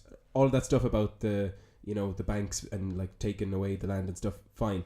But I just thought it was just a straight up kind of Bonnie and Clyde type of thing, caper, except with two kind of Texas brothers, and I enjoyed it. I just enjoyed it for what it was. I think that it's a funny one that it's had this longevity, and that it came out in September and had this run or whatever, and has suddenly somehow kept in the conversation long enough to be nominated for Best Picture. I mean, as much as I like the film, I'm surprised to see that it's there, like, or that it's managed to hold on as long as it has. Because, you know, normally you've got that traditional thing. It's the only film nominated for Best Picture that I think came out in Ireland before like December, January. You know, my theory is it only got in because a lot of the people like Jeff Bridges, and no one hated it, so it kind of just slipped in because everyone gave it a nod. Well, I think it's that's also what happened. It's also that you got this like older, you know, the older. You know, up until recently, the general age of an Academy voter was something like, it's like 60, and they're 60 old or 70. They're all so Jeff you've got the Bridges. Hacksaw Ridge and the Hell or High Water in there because they're like, what's the where are the movies about me? Yeah, you know, or you have like, a bunch of Jeff Bridges in the audience going like, the guy who directed it is a great director. He directed that movie Startup, the most recent one, and the guy who wrote Sicario. You know, it's well written, and Nick Cave did the directed. music, which was good too. Yeah, there was good score. parts. It never came together like the way you're describing the scenes and stuff. Like on paper, but as a movie, it was like cringy watching them. No, I didn't feel that. Like that guy's character was like, "Oh, I'm a happy, crazy Mountain Dew boy. I'm going to shoot everyone." It was like, what? Like he looked like that chef, Guy Fieri. It was like, wow. And then Chris I'm Pine. gonna watch this movie. Yeah, and it was like the broody 22-year-old guy writing a script. I'm going to write a script about the effect of depression on people in the recession and the banks, and like this really like basic cliched movie. And I don't know. It was like reaching for No Country for Men, and it like fell like halfway. And for me, it worked within those strictures, and it didn't. I mean, I don't think it's an incredible movie by any means. I think it's pretty damn good, and I think that it did a lot with those conventions. And it like you're saying, it's like Steve, like you're saying, it's not like this, you know, amazingly complex piece of work. But I think that what Taylor Sheridan did and what he's done with Sicario and other films that he's written in the past is he kind of lends more of a sense of kind of gravitas to a story that on paper seems a little bit more straightforward. And that's why I liked it. I'm not going to say it's... I mean, again, like I said, I'm surprised that it's nominated for Best Film at the Oscars. Well, but it's kind of refreshing. It's like, if it didn't get nominated, maybe I wouldn't be shitting on it so much. I don't think it would at all. Perhaps. It's the bottom tier, like, of this. Yeah. I mean, and Sicario was above and beyond this movie. I mean, Sicario blew my mind. Different. Did that get the nod, did it? No, it didn't get anything. No. He got something, I think. Maybe cinematography. It was Roger Deakins, so... Cinematography was so good. He didn't win for it, No, but he will someday. Snubbed every movie. He'll shoot a movie really badly on purpose one year, and they'll just give him the award just to see... Anyway, so Hell or High Water, we all can agree it's a bad movie. All right, let's move on. It's unanimous. So we talked about... I suppose we'll talk about Line. I thought it was brilliant. Me too. Actually nearly cried twice in that movie. Man, I don't get... Didn't cry though, but nearly did. I don't get emotional very often, ever. Certainly not when watching movies, but oh my god, at the end of that movie, holy... And I mean, the credits, the kind of very, very, very end. I could not... Man, it was absolutely staggering. It was so amazing. I really almost cried. And when I really almost felt feelings. Disclaimer, Wow. You know, None of let's us make it cried. clear. I didn't actually. And when I saw the trailer for it, I was like, this looks like Slumdog Millionaire 2, right? I mean, it's Dev Patel again, but like, Could you give me a quick rundown? you haven't seen it. oh, yeah, Well, it's shocking. basically, like the movie, like it opens up in this like in India, and it's Okay, like don't tell me the two- whole we're thing. Let's way just, out let's in just the- do a synopsis in here. the, okay? The west sticks. of India. yeah, it's like way away from Calcutta even, but Nowhere. there's these like little like slum boys basically, and like the main character is like He gets the cutest little kid you ever seen in your whole life, and it's Yeah. just so good, and the cinematography is so. It's really like one of those movies where you're like oh, globalization, like yeah, this movie's about globalization. There's like poor people and like trains and like you can tell India's moving quick, and Right. these kids are just like trying to like they're like there's a scene where they're taking coal from a train and like putting it in the pouches and then to sell it for like some For milk. yeah. There's So it's like there's just like India's moving ahead, but these like the street children are trying to get what they can.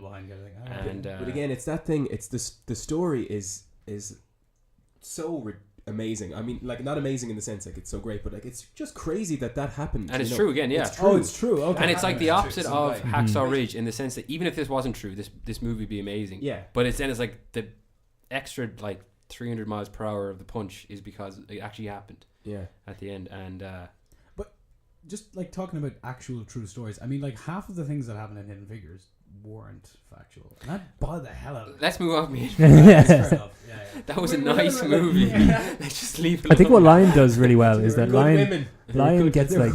Lion gets this very like story that I think you genuinely have to have a heart of stone to not empathize with what happens to the character and the characters around him in the movie.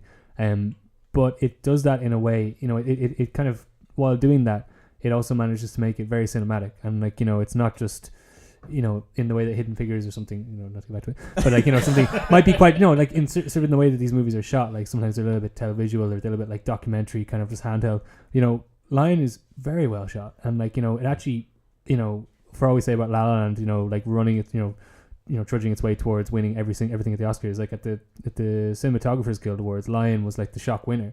But I think that it's not as much of a shock as people are saying, because you've got some incredible shots in there. Like there's a shot of the young what's his name? What's the kid's name? Saru. Yes, I keep thinking of the You kid's said it real wrong name. though, right? Wasn't it? Sharu, yeah. Means lion, just so you know. Spoiler. We're allowed to do spoilers. Don't the even big bother. thing, But you've got those amazing repeated shots of him when he's kind of lost in the carriage, and he's kind of just like, he just looks so small, and then him on the plane looking so lost again, but going somewhere. And then I don't know, like it had this kind of magic to it. Yeah. Even though it was just telling this true life story, it didn't go the whole kind of like, we have to present, even though you're saying it was very factual, it stuck to the story, it managed to make that very cinematic at the same time. And overall, I think that added to the whole thing. Like even when it got to what is essentially a man on the internet looking something it was so up. exciting. Man looks something up on the internet, montage for 15 minutes. You feel you're in hooked. it, and it's. I think that the movie is very good. Like I mean, I was cynical about it because it's the Weinsteins, and he's hungry for, he hasn't, Whole Harvey hasn't had an Oscar for a few years, so he's getting hungry. I thought it was odd actually that they were producers. The guy who directed it, apparently it's his first feature, Yeah, which is pretty impressive because it's very cine literate, and it's just doing impressively put together. Really. doing a Mary Magdalene movie next. So Is that right? we'll see how that goes. Okay. Yeah, and that whole thing about the India, it's like that like Slumdog Millionaire had too, like that kind of magical, kind of weird, like the Salman Rushdie kind of magical realism thing. Yeah, Was a big part of it. And the kid, I was just thinking Okay, about. it's I mean, I don't know brilliant. how old he was. He's maybe like 6. Yeah. Maybe. yeah. And like, you just think like those kids are like old men. Like they know so much. And like, you remember that woman takes him in, and that weird guy comes in. And like, he has a bad The feeling kid just about knows. He's like, there's something. I thought that guy was from the orphanage first, because I knew that had to come at some point. And then the kid's like, no. this, and how unsettling that was to Yeah. watch Oh, as an yes. audience. And Very and you're weird. sort of like, I really, you're just like, but it feels so threatening because he's only 5. How the hell is he going to figure out what's going on? Yeah. But thankfully, he has some inkling about this. And I think the story, and it's great that it's true as well, because it really was strengthened by the fact that they adopted another boy from India who just didn't take to the move well at all. Like he'd already been kind of so damaged. Like it contextualized in the sense that you realize how lucky this whole situation was. One, that the kid adapted to He was his just new so life. chill. That guy was like, Always be chill. It's Yeah. the moral of the story. No, but I thought it kind of it walked the line between, you know, that bit where it's older Chiru, you know, and he's with his college friends and his the ultimate the girl American he wants to bird. get Like, yeah, and you know it kind of it wasn't On our corny gap in year. any way, you know, that kind of moment where he thinks he realizes or he like figures out that he has to go back to there was a Indiana. little sudden though that when he saw. Okay, I think the He idea of sees seeing that the sweet food, was good, yeah. but it would have been maybe nice if they'd planted some seeds before that he had been, because it seemed like he was, you know, he's like, I'm Australian, and fair enough. Like obviously he's raised in Australia, but there was it was like this idea that he'd been kind of pushing that to the side, saying like, I'm not, because I don't know my past, but there was no what I'm saying is like there was no, you know, other characters in the movie saying like, oh, you have to follow it, you know, you have to do this. It was obviously and it also wasn't corny. I just thought it was handled really well. Yeah. That kind of whole bit where he sees the food that The he wanted jalebi. his brother jalebi, yeah, that he wants to get his brother. Which to sound make. delicious, Yeah. let's be And honest. then even then, it seems as though it takes some prying from the other characters to get all of the information out of him afterwards. There's no like noble thing where it's like, oh, you have to go back and, you know, find your mother and all this. That crap, sounds like the better way to do it, You know having what I mean? not seen it. But like, I mean, Rob. It does it pretty well. The one thing I think the movie would have been enhanced by is if David Wenham had narrated it like he narrated 300 and be like, is that who in that a was? land called Tasmania. I didn't know that was him. Also, I should say Nicole Kidman did a really good Very job. good, yeah. in that Yeah. movie. I loved the perm at the start. Very Australian 80s, you know. Yeah. Yeah, no, I like no complaints about that movie. It was really No, good. Me too. I liked it a lot. Wouldn't be upset if it won at all. Don't think it will. No. And But I mean, obviously it's two different actors. You know, it's two kind of separate stories intertwined. But I believe that Dev Patel grew up from that kid. Like, you know, he was the same cool. There's no relaxed. the physical transformation is, you know, you see some small kids who have those little round kind of like beaming faces who suddenly, like, you know, as they get older, their face kind of stretches out, or like, you know, like takes these weird permutations, and like it didn't, as recognizable as he's become, you know, because of Slumdog and the movies he's done since, it didn't feel like a stretch, like you're saying. And it just even though, you know, he's not technically a star, but he's a name and you recognize him. And I think that, like, they, you know, what an achievement by the director to have managed to do that with an actor who's essentially never been in anything before, and for, you know, a trained actor who's been in an Oscar-winning film before to have to kind of follow on with that, and like, you know, have to take some of those, you know, to an extent, some of those ticks with him as he got older. And I think that, yeah, I mean, I'm glad that Dev Patel is nominated for an Oscar for that. For supporting, weirdly enough. Don't Which understand that. Maybe that's something we should kind of discuss with regards, you know, like we're saying with Viola Davis, and also being in the supporting role. And Michelle Williams also, 'cause she's barely in Manchester by the Sea, let's be honest. Yeah. But that scene warrants her inclusion in my mind. Yeah. But I mean, if she's nominated for supporting actress and Viola Davis is nominated for supporting actress, and we're talking about like screen time, actual time on screen, I mean, I would say, especially since Emma Stone has been nominated for Best Actress. I mean, I think Viola Davis is far superior. Yeah. And there's some other people that for actress in leading. Isabelle Huppert for Elle. I haven't seen it. Neither have I. Could be very good. I mean, Meryl Streep got another one for that movie about her singing. I mean, did she really need another one? I mean, surely they could have squeezed in. Give her a year Viola off. Davis. Come on. Well, there was a lot of, actually, the Best Actress category was so competitive this year that, I mean, Annette Bening for 20th Century Women, which isn't I think it's like nominated for one award. You know, she hasn't been nominated for an Oscar for about 20 years. Did she win for American Beauty? Did she? She never won an Oscar, I No? don't think. No, so it's kind of like that. This was like, if she's going to get nominated, this was her year. But yet she's been edged out by Meryl Streep just to nominate Meryl Streep for the 20th time. That being said about Dev Patel, I don't think he should win for No. Best Support. I think Mahershala Ali or the kid from Manchester by the Manchester, Sea. yeah. You're right. I think Dev Patel did a really good job, but it's not better in my mind than Mahershala Ali. But one thing I will say, and I know this movie isn't nominated for Best Picture either, but I thought Michael Shannon in he's nominated well, I know for Nocturnal. he doesn't have a chance at winning, but he's brilliant. I haven't seen that Nocturnal though. I Animals. must see it. I heard it's good. Okay, it's really good. he's good. One thing I kept thinking when Dev Patel did go back to India, I was like, as soon as those Indians start getting plenty of food, we're in big trouble. Because he was massive. You said it, Ronan. Okay, Ronan. Like, we're in big Back to trouble. movies. He's so much taller than everybody in his I'm just hometown. talking about, like, you know what I'm Yeah. saying. When India like starts to rise, like, we're in deep trouble. Yeah. Absolutely. Because those Aussies eat a lot of food, so as soon as that moves over. Anyway, What's left? That's what I was thinking watching Lion, alright? All right, so we're down to the last two Best Picture nominations. We have Moonlight and Arrival. So we'll start with Moonlight. So, really enjoyed it. Thought it was an excellent film. Really powerful. Saw it in cinema. My little headline for it is that it's an American story. It's like, now you're going to probably laugh a little bit, but like Forrest Gump, or like a biopic movie that's like very American, you know. It's about like a quintessential American character going through life, and this one's about a black American male. Happens to be gay as well, and it actually adds an extra dimension. But like from the opening scene of the movie, enjoyable. Yeah. Like the blue car, the aqua car, it was like you want to just like drink it like up. It was like that Miami, Florida. Different from a lot of the kind of movies about like about black people in cities and stuff, you know, often very grim, like Detroit, New York. This was like weird because it was the same problems, like poverty, drugs, but really aesthetically really nice. Like the ocean's always beside them in it. It's the first thing you hear. Yeah, what was Mahershala character's name?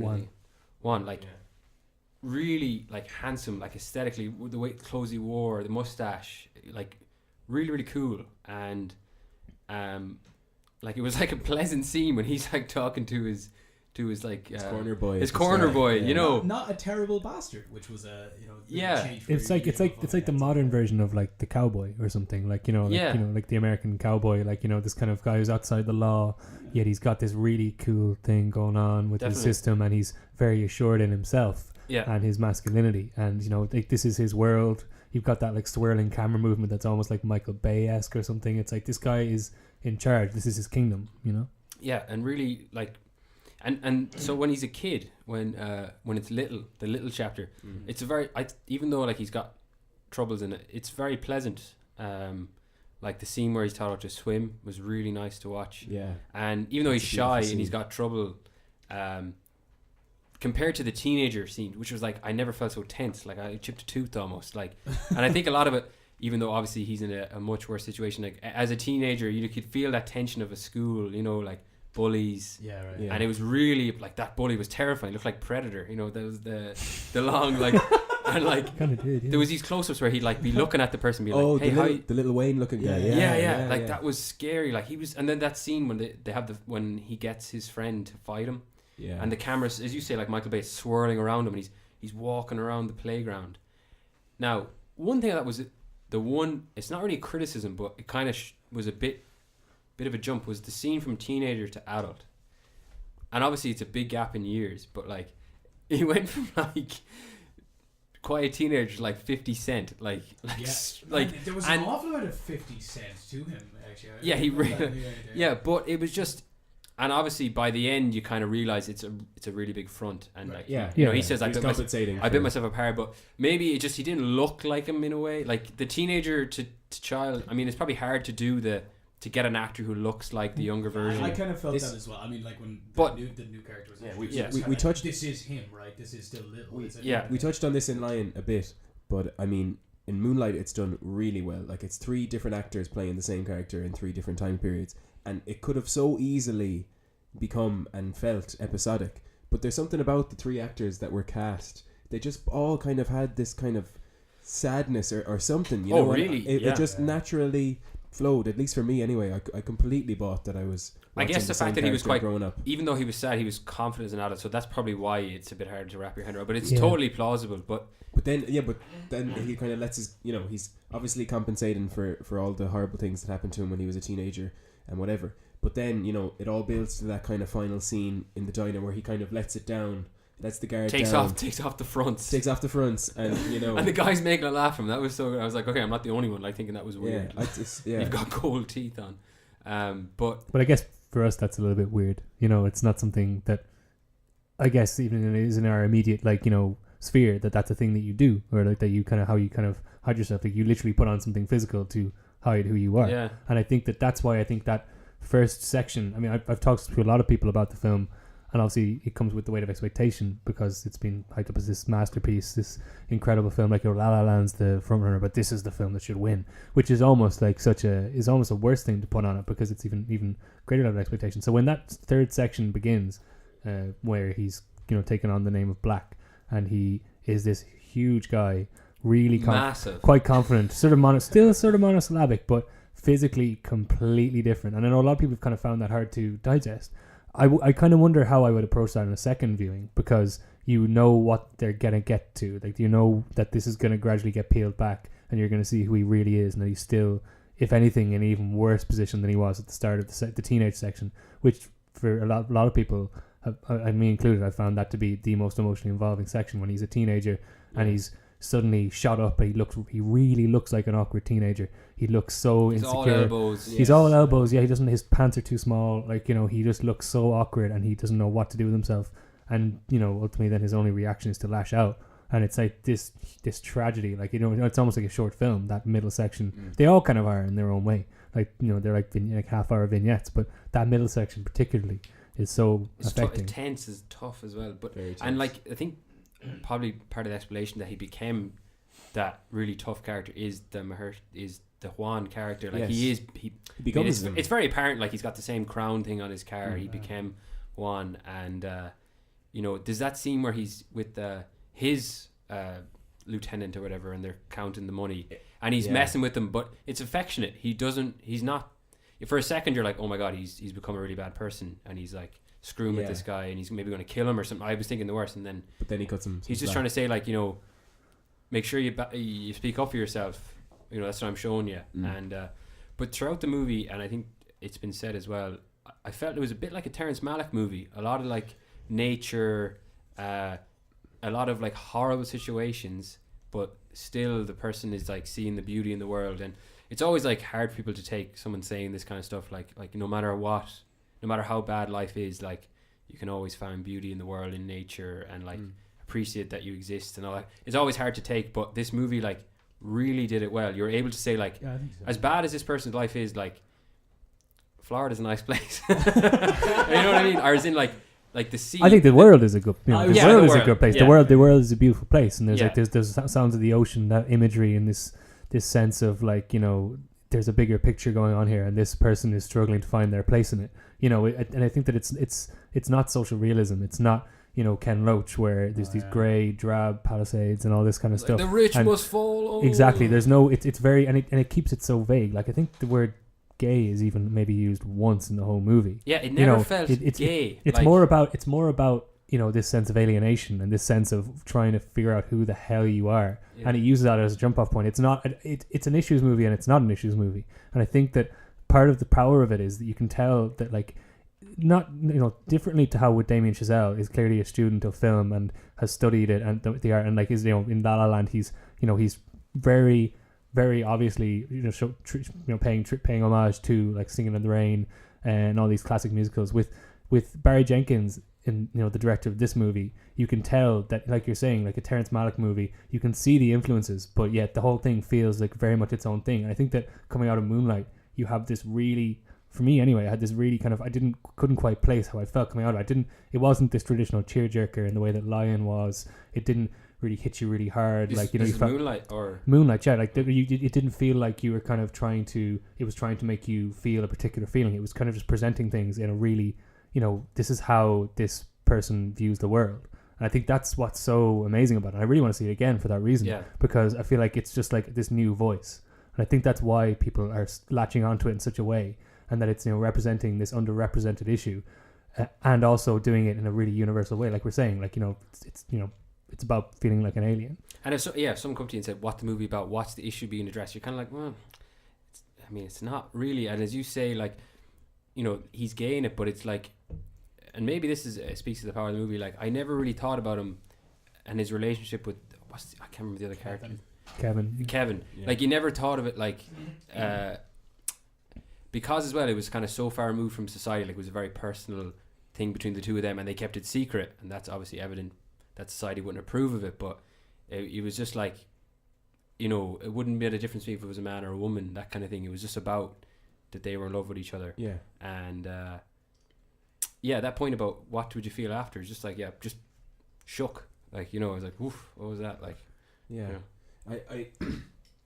I thought watching it, every single the casting across the whole movie is brilliant. Like every single actor is extremely well cast. Yeah, it's all absolutely. fantastic. Everyone, like Mahershala Ali and Janelle Monáe are brilliant as well, and the three kids. But yeah, like Oliver was saying, I think if you had to choose, you know, a standout in terms of like the three actors who play the main character, the teenager is just like you were saying, it's just He was the first cast apparently. really Yeah. okay. So he cast the kid and the older guy afterwards. Like he Yeah. looked like he'd been battered like a lot. Yeah. Like he was really, and then the mother, Yeah, like He looked now like he'd been some people thrown have into said- adolescence, like, you know, Yeah. thrown into a fucking pot, and you know, just But the mother's up for yeah.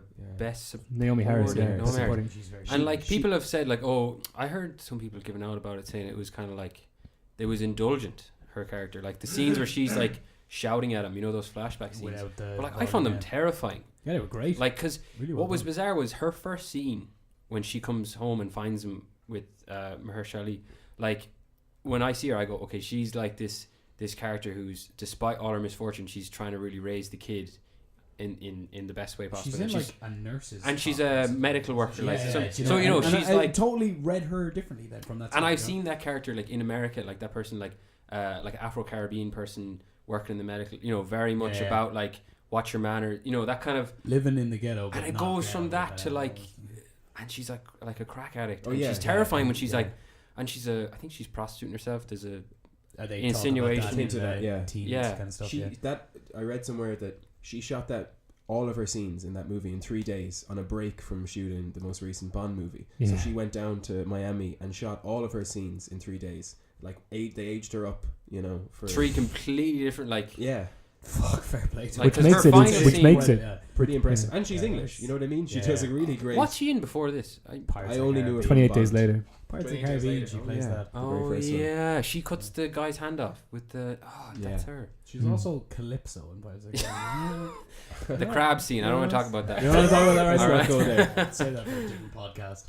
I mean, like, you get back to the casting, and I think that it's kind of like, you know, like you've got this, like, you know, no, like we say, like that middle section, like that actor is particularly affecting, because I feel like that's the most dramatic element. That's like the most, like they say about like being a teenager, it's the period in which you go through the most dramatic change. Yeah. And that section, compared to the first and the third, he goes through the most physical, like, you know, I suppose it's the most traditionally dramatic in terms of what actually happens to the character. Like in the first one, you see this kid who is so monosyllabic and so sort of afraid and basically has to be coaxed into everything, whereas in the second one you see this character who actually, even though he's still very passive, and he's passive pretty much the whole way through the movie, he actually engages in these acts which sort of lead him to become who he is. Like, you know, his first sexual encounter, you know, his first physical encounter, and then kind of trying to fight back in that, and how that kind of leads him to where he is in the third act, where he's kind of, in a way, he's kind of back where he started, because he's, you know, back to just kind of hiding behind something, where, you know, instead now it's like real and this macho attitude, and like, you know, having a gun on his, you know, this kind of, all these things which are like the trappings of, like, I suppose a very specific type of, like, you know, African American masculinity. And the way it navigates that is so incredible, especially in that middle section, I think. And then like Kevin can completely see him for who he is and be like, man, you're not that. Yeah. You're not. Yeah. Take off those That- gold teeth. And Speaking of fighting back, my favorite scene of the movie was in the teenage section. You know, when after Kevin attacks him, they're forced to fight each other. Well, and by fight I mean Kevin punches the head of him. He doesn't fight back. But you know, when he goes home and he's in his apartment, and I can't remember exactly what happens now. it's the ice. He puts ice on his face. That's right. And dips his face. he's looking in the mirror, and he obviously, you know, the light goes on in his head. He's like, I'm going to get the Predator, Little Wayne looking guy. So That's exactly what he That's a says. terrifying combination. that scene, you know, he's in the hallway of the school, and he walks. It's walking in a straight line, and he pushes the The editing doors. is so The propulsive editing, at that yeah. point. Every time you hear the doors open and close, like it builds and builds and And he builds has a and moment of builds. hesitation. Remember that? He Yeah. stops and he's like, "Oh, am I going to do this?" And he's like, "No, I'm going to do And it." then he pushes through and smashes a chair over your man's head, and then that obviously, Yeah. you know, sets in motion all of the stuff that we don't see that leads him to become black. You know, And the third part. And the point as well, people make, you know, as I said about like, it's not an issues movie in the church. It doesn't smack you over the head with like incarceration. It's like, but if you think back, you're like, this is how he ended up in the system, and then how he ended up as a criminal, Exactly. and how he ended up. And then Yeah. Kevin's like, you know, I was the same way, but like, sure, look, I've no worries as a chef here. I'm like doing all right.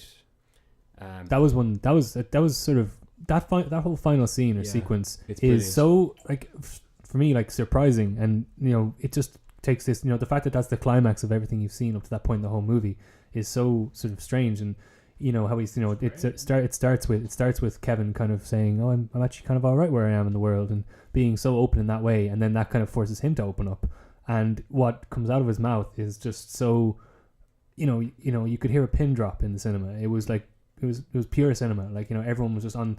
No one knew what the hell was going to happen next, and you still don't. Like you get that really brief shot of them kind of embracing, and then the flashback, and then the movie's over, and that's all you get. That's the climax. Like I feel like in a more traditional, more kind of like less kind of daring movie, you would have a scene the next day where they go their separate ways, they figure out what to do, but instead it leaves it open, and it kind of you realize that the movie isn't about what happens next, it's about what's happened. And I think that it will, like, the more we talk about it now, the more I think about it, since I saw it like on Monday, and 6 days later I'm still just thinking about it.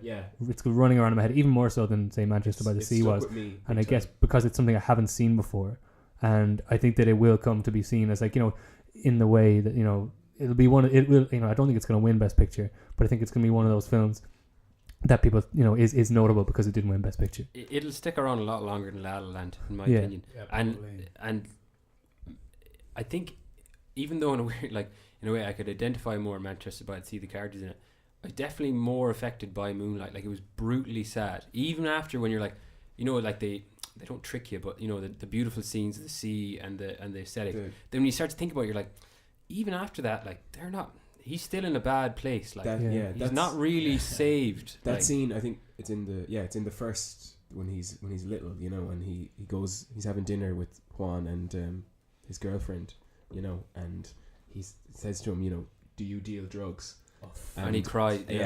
And it's the last time I see Juan. And and then he's like, what's a faggot? And that whole scene is so, like, your man Juan, who's this obviously a gangster character, but he's so diplomatic, wants and, like, to be a paternal touching figure in his answers. It's a really, really nice scene. And then he dies, and you assume it's gang violence, and that's another thing. Like, the incarceration factor, they don't beat you over the head with it, and it's so subtle. The Juan character, I think, and the reason maybe why, like we say, it's hard to think of a standout actor in the whole movie, and maybe maybe it's because even though Mahershala Ali has this, like, this early exit from the movie, and his contribution mostly comes in the opening third, it entirely does.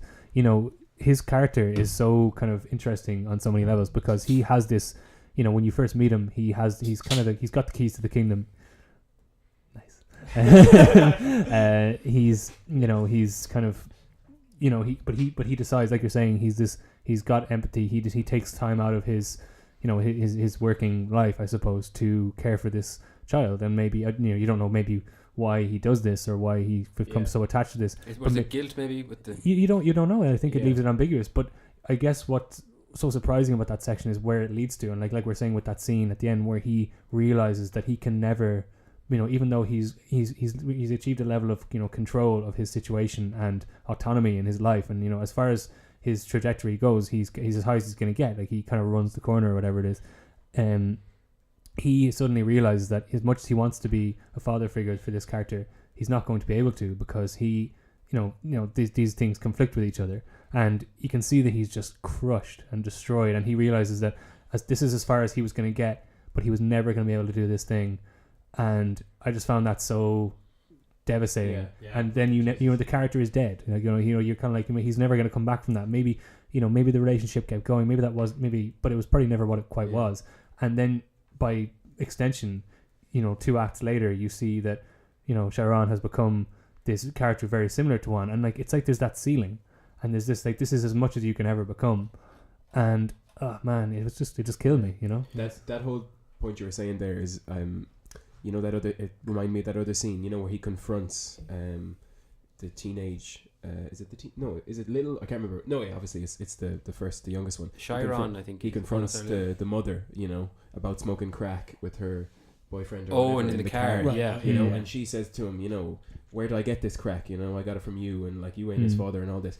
And it's just, obviously it's better than that, but it's it completely exemplifies what or illustrates what Oliver was saying there. You know, the kind of heaviness of the distance he has, or the distance that's between him and the kid. You know what I mean? And it's just never, no matter what happens, as you say, it's never going to get any easier. That he's never going to get closer to him.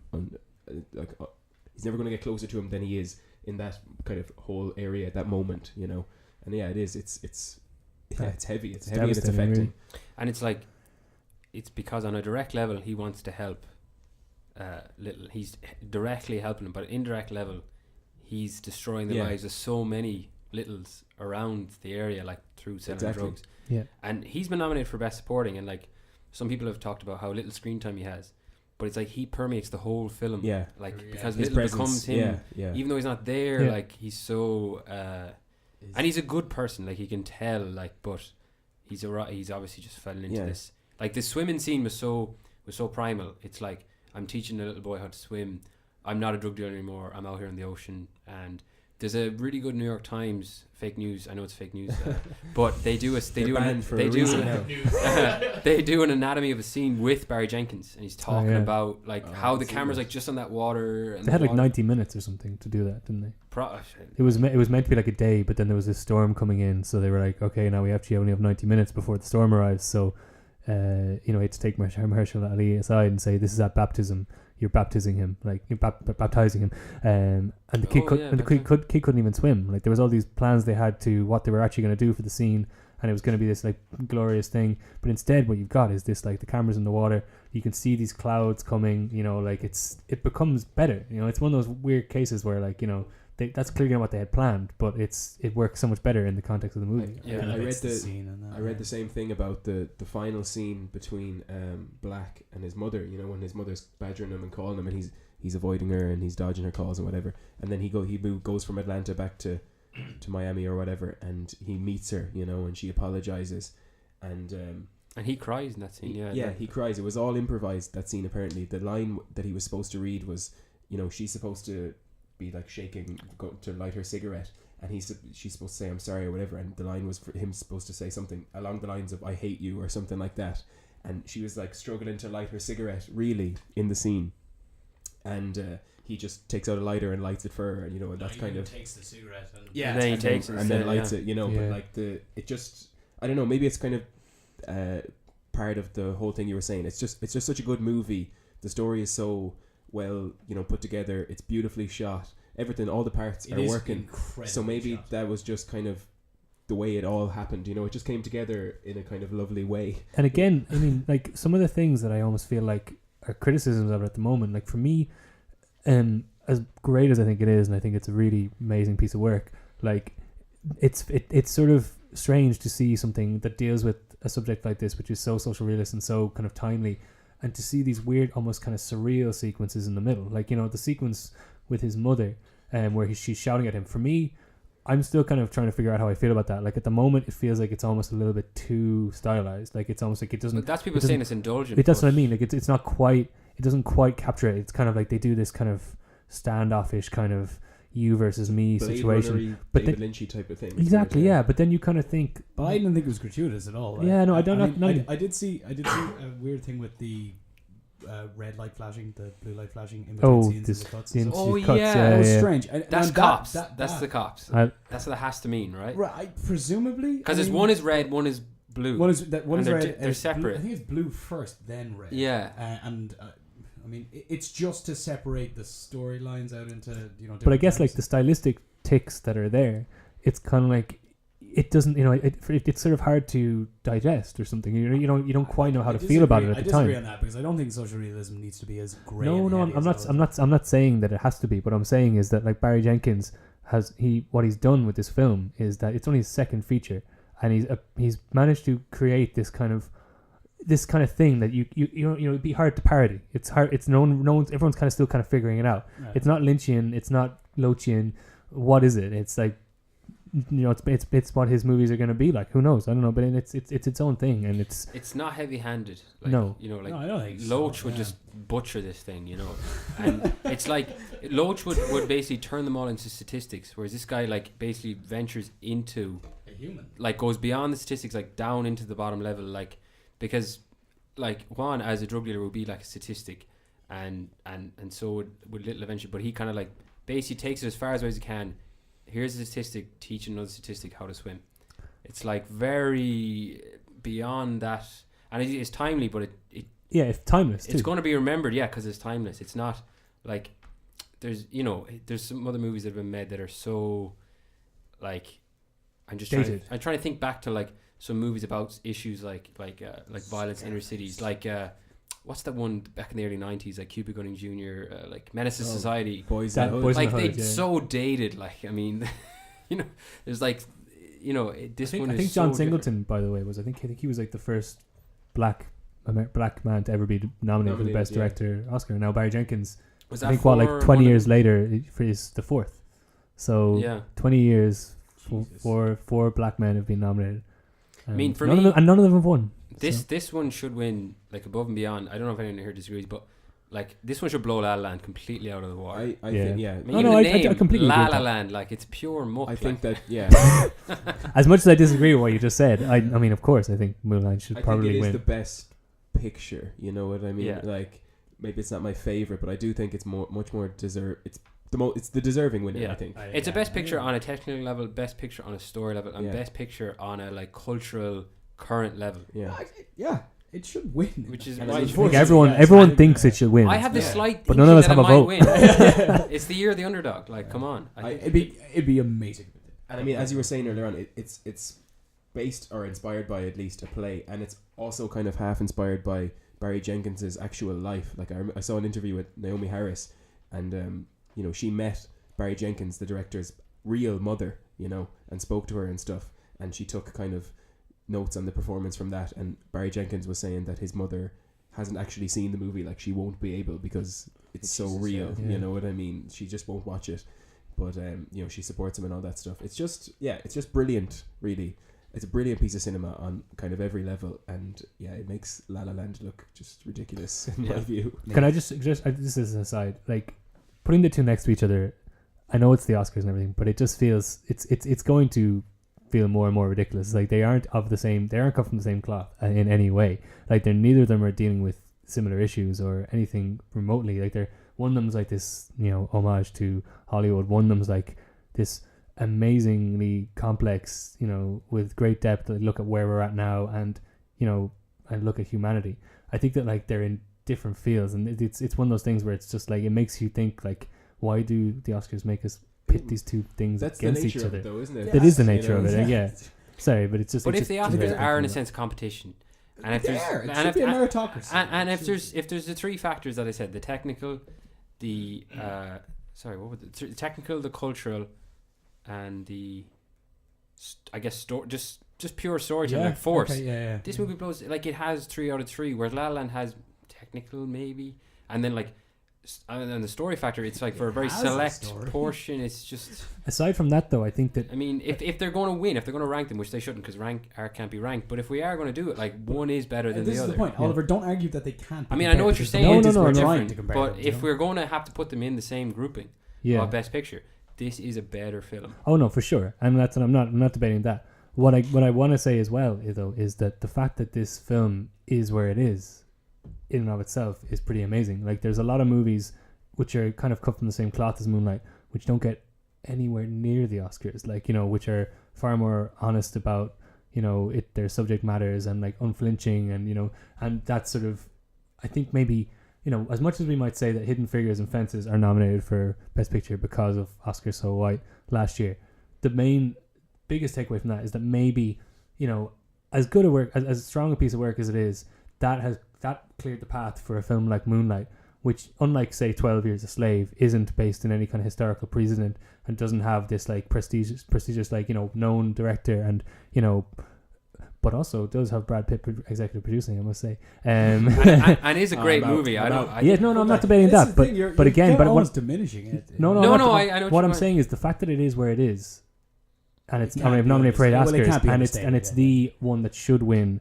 Best Picture, is pretty incredible. And like there's at no point in the movie do you think, oh, here's the big Oscar speech, or here's the big moment. Oh, I get it now. Like you would say with pretty much any of the other films that are nominated. Which is what I worried about when I first saw the trailer for 12 Years a Slave, I thought it was going to be that kind of movie, but it wasn't. But I know I definitely see your point. And if it is simply a factor that after last year's controversy that they tried to shed more of a light on it, that they did find this movie that was totally... This is a very happy accident. Yeah, like that it totally is deserving of it.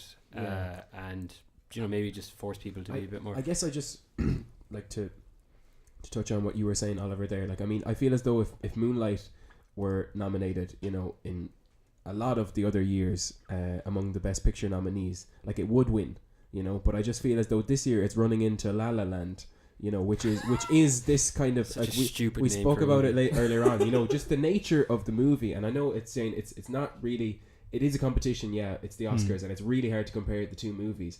And I just, maybe it's the fact that I just don't enjoy the whole kind of nature of the Oscars, or even like awards for competitions for movies and stuff like that. Like Moonlight is the deserving movie. Oh, absolutely. But it's just running into La La Land, which is this kind of behemoth. Yeah, like, you know, this crowd pleasing Hollywood pastiche kind of a thing, you know, and like I completely, like, it's almost a foregone conclusion that La La Land will, you know, probably win Best Picture, you know, deserving or not.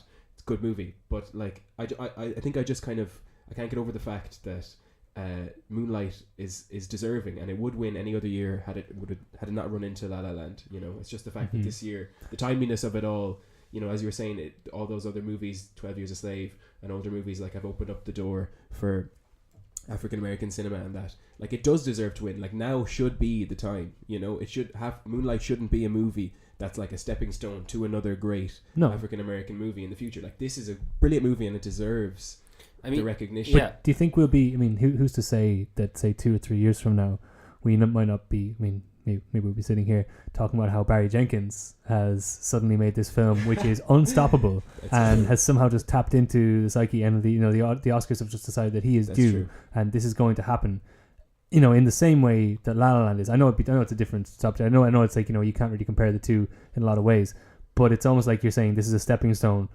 It's led to a lot of these, you know, the players involved getting recognized, and hopefully this will lead to greater work. But again, I totally get what you're saying, and it's a shame that that's all it is. That's all that we're getting here, is that they're recognized, you know, like hats off to the guys. But it's often been the case with Oscar movies. Like, I mean, they almost never give it to the right movie. Like, Martin Scorsese gets it for Departed rather than Goodfellas. Leonardo DiCaprio gets it for Revenant rather than Departed. You know, they always seem to make these mistakes.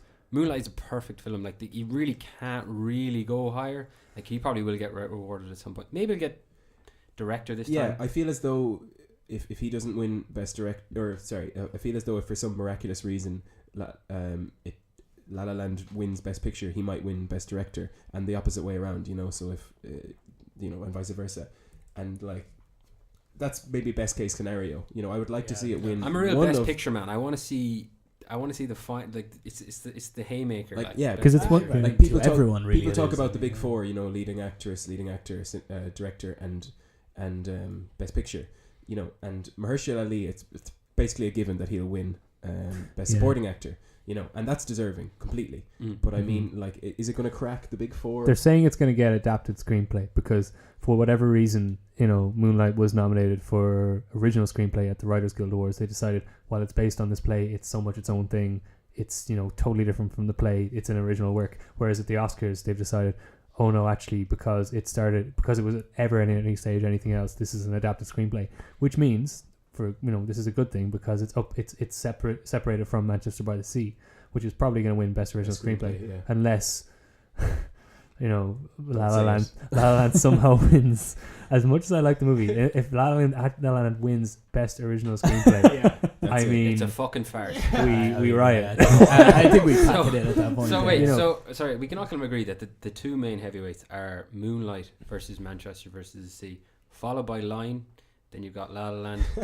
Then we'll talk about the last one that we haven't talked about yet, which for me was, I mean, in a way, it's like my favorite film. Yeah. Of the categories. I know it won't win, but Arrival.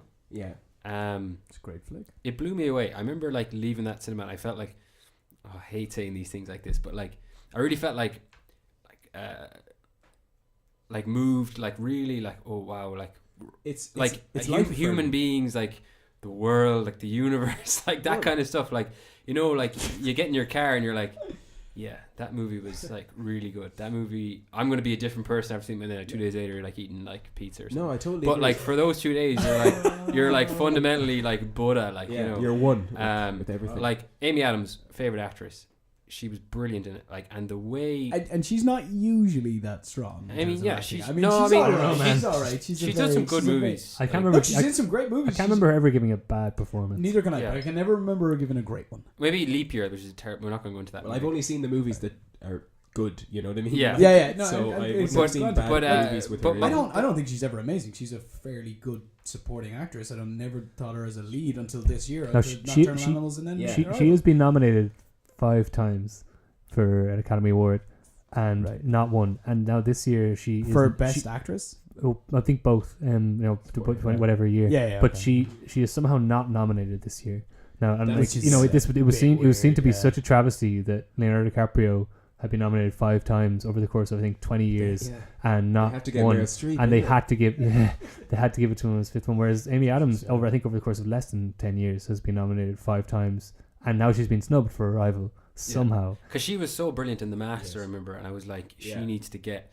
But this movie was. She's a great supporting actress. We She's talked just about not like great at what all. movies can do with like structure and technicality, and this movie was like is the gold standard for like mind fucking people with the time and very much. and the movie's all about language and shout out to all my classmates in international politics.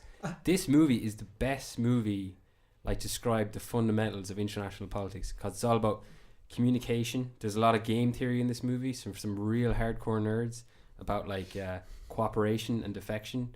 Because you know they're talking, all these different countries are dealing with the aliens, and they're all freaking out that the other country knows more or is getting more. And it was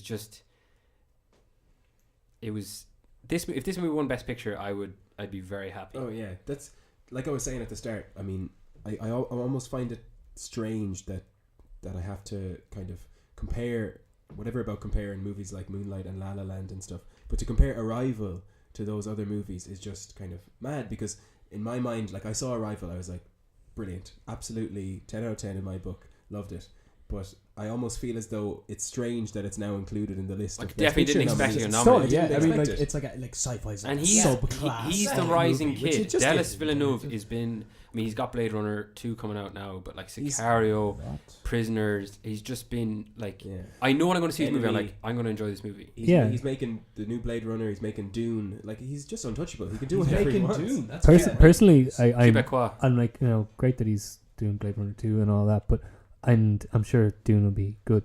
But I almost just wish I almost just Okay, way to set yourself up there, boy. no, but you know what I mean. Like I'm happy for him that his career is going in this direction. But seeing what he does with original content, like with the last 3 films, and the build towards Arrival that it's been with Sicario, and I don't know if any of you've seen Enemy, but it's bizarre. That's the Jake Gyllenhaal one. It is strange. it is bizarre, but it's also like, okay, he can go down that route as well.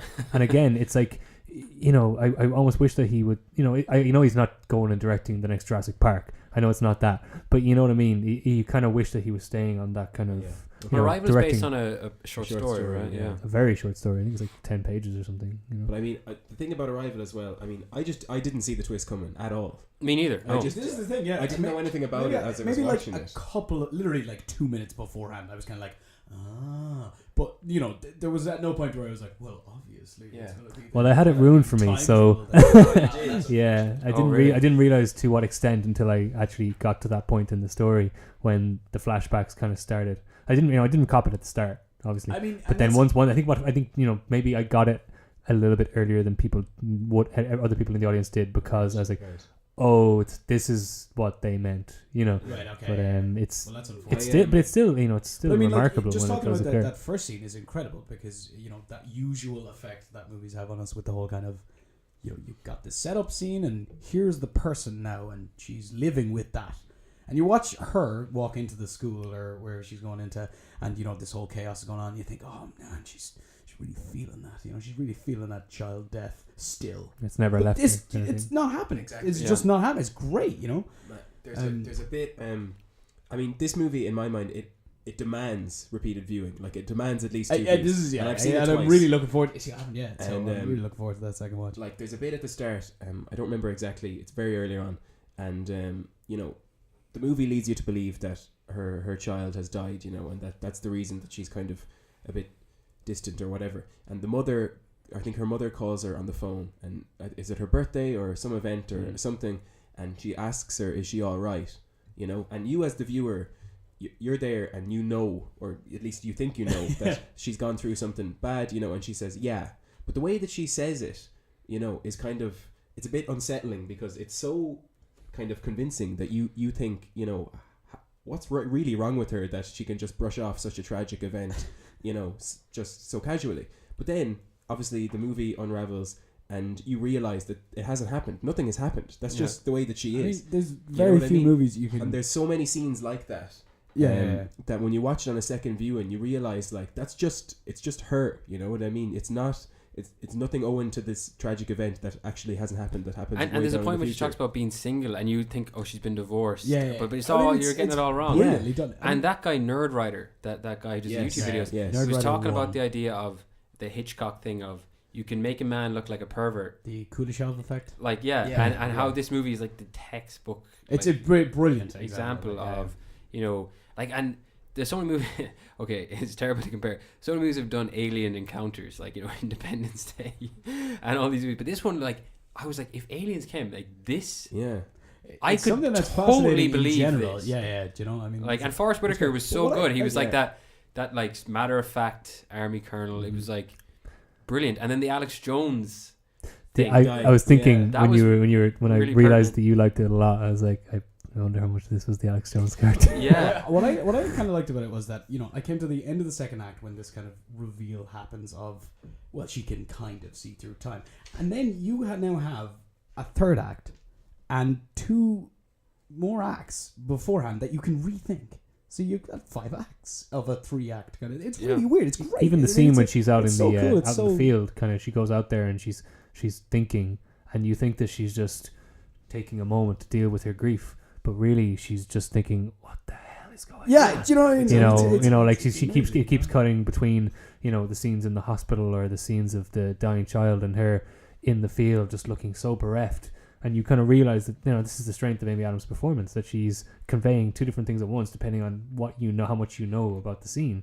And yeah, I mean, it's ridiculous that she's not nominated. You know, like it doesn't make any sense. And hey. Jeremy Renner. Yeah. Hey, nothing wrong with his performance. I've always liked Jeremy Renner, and I thought he was really good in this movie. Solid. And he didn't play, like, he's often played a macho character, and he's really different. I mean, not that he's not macho, but he wasn't like... I don't think it was too far out of his comfort zone. I don't know. Yeah, I don't know as well how ridiculous Imagine he's always played. I mean, he's always played as sort of... Well, he was definitely different. He was definitely a good example of him doing something smarter, different. I'll give you that. Yeah. I bet you loved it, Rob. You're like, oh, physics. The look of the aliens, I thought, was just really unique. You know, I haven't seen any interesting. Like that I think. Yeah, I mean, I just didn't really interesting. Yeah, I didn't really get the whole like we're gonna go for squid hand thing. Do you know hexapods? And the language, like, just it blew. Like, just talking about language. I was on Duolingo like within an hour, being like, oh, French, talking to aliens. It was the cinematography.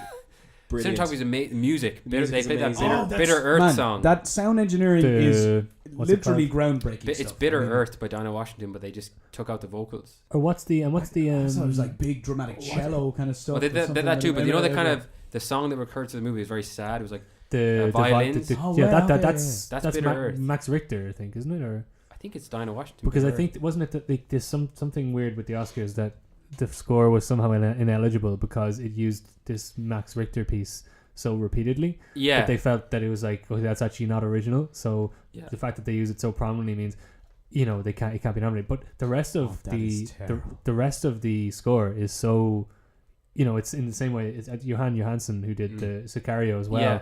and They're like, and I mean, you know, unbelievable though. but it's Yeah, just it's kind of that's so much of the power of the movie. And It's, like, you know, totally. I mean, it's avant-garde sound mixing. Do you Yeah. know what I mean? Like, it's brilliant. and I'm glad that it is nominated in so many of the technical categories, because I think that is really, aside from Amy Adams' performance, that's what kind of makes the movie. Like we were talking about earlier on, how La La Land kind of, you know, it's this movie, it's this Oscars movie, and that it, you know, it's all departments firing on all cylinders. With Arrival, so much of that comes from, you know, the sound design and the mixing and that immersive feeling. Like that first time when they go into the heptapod or whatever it's called, Yeah. it just felt like I haven't felt like that in a cinema in a long time. Yeah, it was And I was so incredible. glad that I was Very in a immersive, cinema yeah. watching that and feeling it kind of closing in around, Wholeheartedly you know, agree with that. in that sense. and I think Denis Villeneuve, in general, he's a perfect example of less is more. Like, Yeah. here he's doing a movie about aliens. He's just showing these like giant black circles, basically, or ovals, and you know the scenes with the fog going over the mountain, the plateau, and then there's a scene where the Chinese Navy are around it. It's just so simple, and he's like, I know exactly what I want to do. This is what I'm going to show, and it's going to have the full effect. It was a very kind of simplistic, not simplistic, but like very much like, Well, I mean, in a way, no, Yeah. simplistic is this is the what right this is word. what we need. This is what we need. Let's not go overboard on He's the special baking a cake. effects. He's like, this is the ingredients I need. This is what I got. They want to distract from the story. So. Even a thing as simple as when they actually do get into the ship, you know, there's just a glass kind of foggy screen Yeah. between them It's and right. the alien. you Like know? a cinema Don't screen. make it Just, overtly complicated. Yeah, makes just sense. give me that. Serves Yeah. the plot. It's just They got a canary. yeah. Canary is a function. Boom. You know, Yeah, there you go. you know, then in case the there's typical gas. kind of macho American soldier thinks, I'm going to blow this. I'm gonna blow Yeah, this well, goddamn listen to alien Alex up. Jones, you know, You know that what I crazy mean? guy. Yeah. Oh, But I think the army in general looked well, and I thought Forrest Whitaker did a good job. I wasn't a The huge- army did look well. I Yeah, thought the they army did looked good. well. They Yeah, did we- well. Yeah, okay. great respect for the United States Right. military. I just want to put it out But there. to go back to what you were saying at the Put it very back in your beginning, pants there, Ronan. it is life affirming. Like it really is. Yeah. Like in a way that not many movies that I've seen are. I think It's like, 2001 was the only movie I can Yeah. remember. Like, I remember going to the Jacks after watching 2001 in NUIG after watching it with the film stock, and just being like, these Jacks will never be the same again. Just being like, what am I standing on? yeah. What am I doing? Okay. Like, It is, but it is profound. Like, I know you're what you're saying is kind And of I was funny. sobered, completely But sobered. it's kind of, you know, it's one of those things where when a movie can make you feel like that afterwards, where you're like shook is like the want, for want of a better Yeah. word. Moonlight, like, you know, same thing. that sense of really just, oh, geez, I don't know, I need a minute. Like, Yeah. you know, I need to Yeah, digest okay, this yeah. and Yeah. what's going on. Like, you know, I mean, I remember seeing 12 Years a Slave and feeling similar, but also just this overwhelming sense of sadness, like, that I'd never really felt before from leaving a film. And it's amazing when a film can make you feel like that, or just that you need to sit there for the whole credits and you need to just think about this for a minute. You don't really want to rejoin the living world upstairs. Like, you know, you want to just not kind of, yet. I want You a know, minute. not yet, Can you just you give know? me a minute. And you know, I never want to myself. watch it again after that. When I get that, I'm like, oh no, I gotta keep that in that place. I'm But once I do, not I'm with always- not with Arrival. I've been there before. I'm in a movie, always but- glad when I do. Like, American Beauty was similar. We've been talking for a while. People are probably sick to death of us. But there's one thing I want to talk about. So we Arrival, we all agree we loved it. Very hands good. down. I'm not sure which of you seen it. The movie, one of the movies up for best documentary, it's one of the favorites, is OJ Made in America. You want to hear a crazy statement? This is the best thing produced this year. This documentary, through the story of OJ Simpson's life from the 1960s to present, it was just, it's 5 episodes, 90 minutes long each. It's not even about OJ Simpson. It's about, Is this HBO? it's ESPN, ESPN. which is, Oh right. I mean, this, But they do 30 for 30, right? They've got great Is it documentaries. 30 know, for 30? apparently the guy who made great this, stuff. I yeah. got Is this podcast sponsored by it's ESPN? not, It it's is, not. coincidentally. No. Man, look Sorry, something up on the you're internet. typing. Get No, the line guy, score the guy's going. name though, it's Ezra Edelman. He was on Charlie Rose recently, He and was on Daily Show the other day. yeah, as he well. was actually approached to make this. He didn't even come up with the idea. Now maybe he's been involved with OJ stuff before, but ESPN approached him, and apparently they do a series called Made in America where they talk about sports heroes. This is over a couple of years they made this. And has anyone seen it?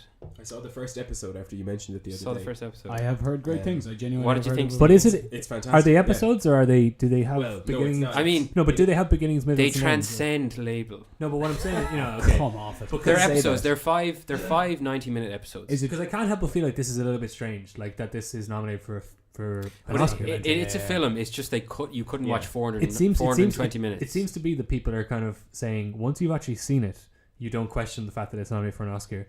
you just want it to win every single award. You want to win everything. But That's a great point. and when I see that something category-wise, like 13th, which I don't know if you've seen, That's but I found DuVernay. to be very powerful. And I Am Not Your Negro as well. Like there's a lot of race centric.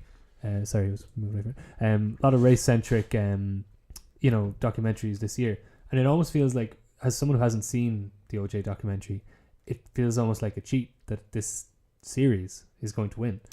And I've heard about 13th and the James Baldwin movie, and as good as they probably are, like the thing I know it's cheating in the sense that it's longer, but what separates this is that those movies talk about race in the sense about African Americans, which OJ does as well, but it talks about race as like a circle. Like the movie or the show through the trial and through OJ's life, like it talks about it lays bare race in America, like from both sides, from white and black, and the good and the bad of both sides of the issue, like because it really juxtaposes with the Rodney King case. And the series with Cuba Gooding Jr. it's a really good show, but it's a show. I'm watching it after watching the series, and I can identify with all the characters. But like this, I mean, it probably will win Best Documentary. I think so. What's it against? I mean, It's against the 13th. Lo and I'm Not Your Behold, maybe? Negro. Is there Werner Herzog? Life. No, documentary? that's No, Lo and Behold didn't get nominated. No, it No. didn't get nominated. No. It's Life Animated and Fire at Sea. Fire at Sea, yeah. 13th Life Animated. But this thing is, I mean, it was just You liked it. so good. Okay. I mean, Incredible. You like it? I In mean, that case? literally, like, it's so intelligent. Like, it just lays it out there. It's like Moonlight in the sense it doesn't have, in a way, it doesn't pick out an issue, but it lays bare all the issues. But does it do so in such a way that it could only have done in like 8 hours? Because I feel like it's like, should a film not have to finish something in 3 hours to be eligible? I don't know. Like it just seems a little bit. I don't know, man. This is just. Unless It's hard I to mean, I say. guess I haven't seen it, so I can't really contribute. I to guess that. I could be curt and say it's worth the effort, but it's not a movie in the sense it's a documentary. But Like I'm sure I will watch it, but I guess I mean, like it's not a documentary series. It doesn't feel like a documentary series. It feels like No, just the thing is, it isn't a series. It's just cut that way, for people to digest it. It's just a really, really. There's really, no really rehashing. long There's no like documentary. back Wait, to so the. it is you know- actually it was filmed first and foremost as a documentary. And it was just, I think I saw I did see the Hollywood Reporter roundtable with documentary makers, the guy who made it, Ezra and, Everman, yeah, he was on it. the guy who, not Ava DuVernay, but the guy who did I Am Not Your Negro, and Werner Herzog and a few of them were on it, and he was on it, and they asked him about it, and to the best of my recollection, he said, he had it in his mind that it would be 2.5 hours, maximum, but as he kind of got into it,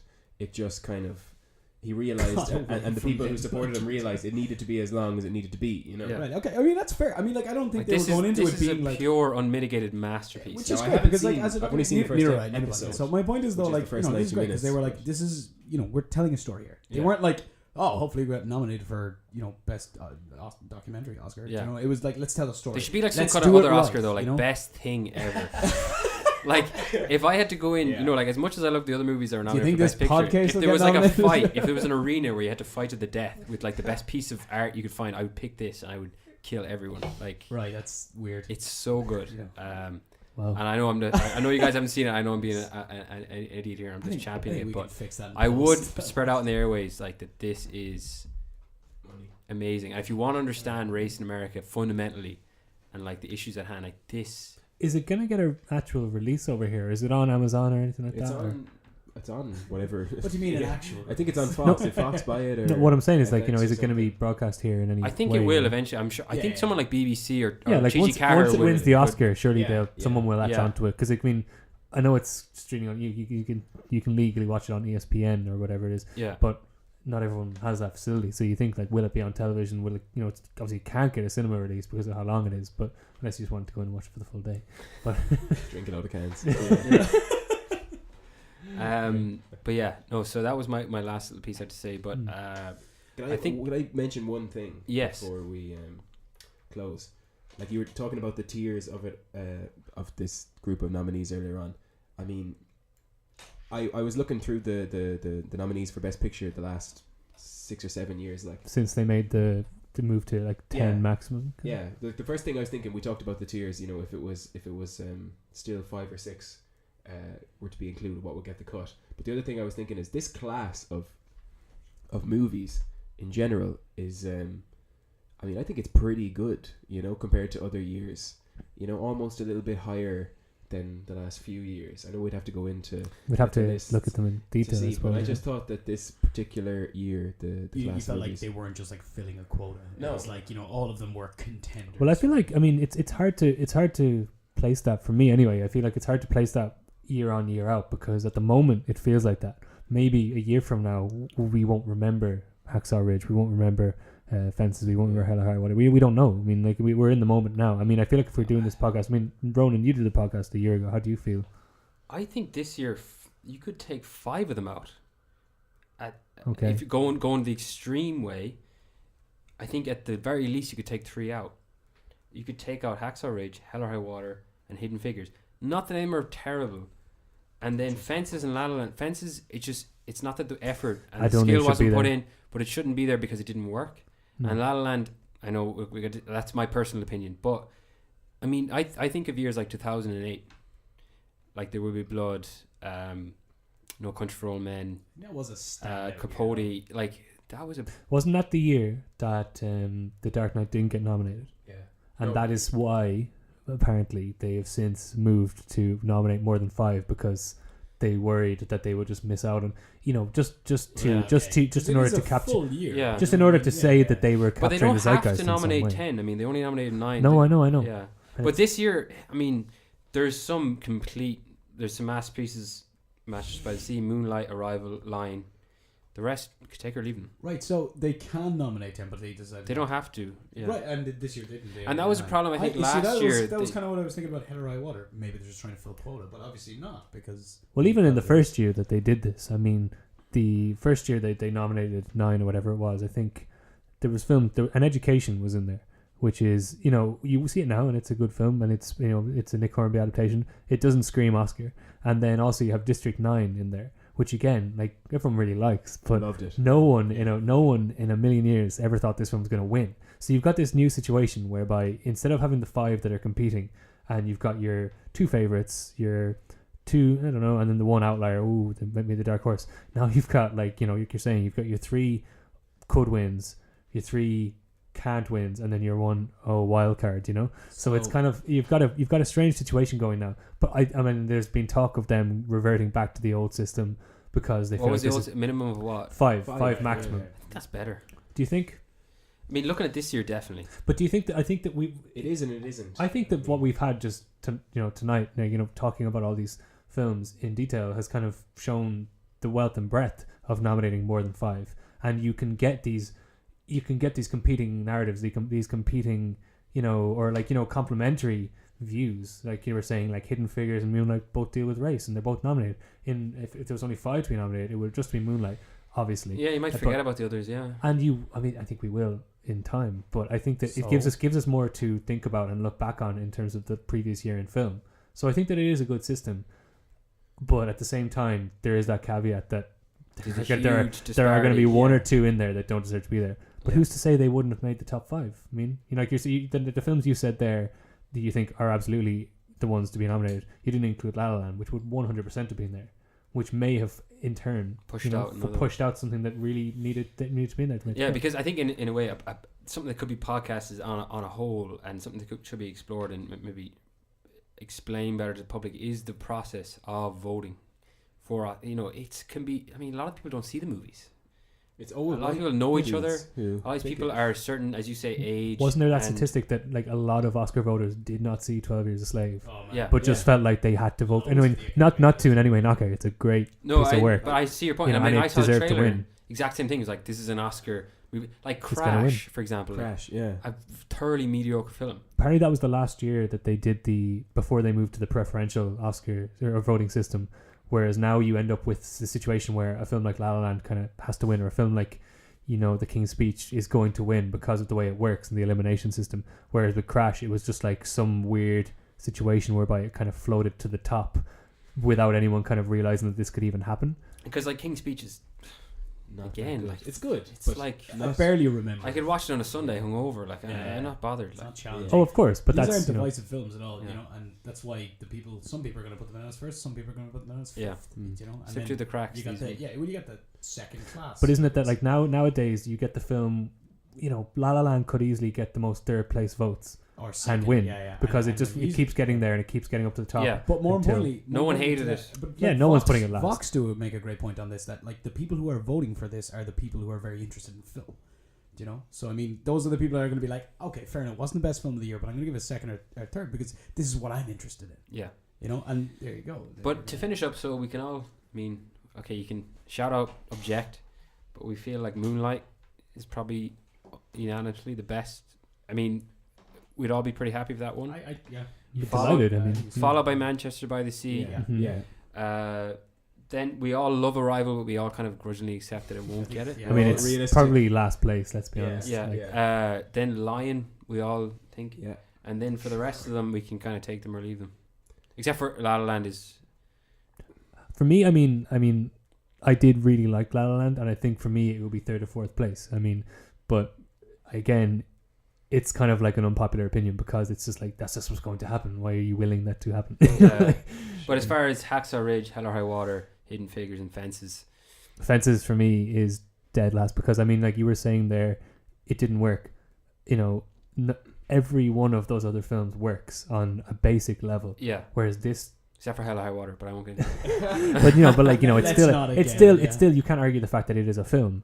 You know, Yeah. like this is a piece of film theater.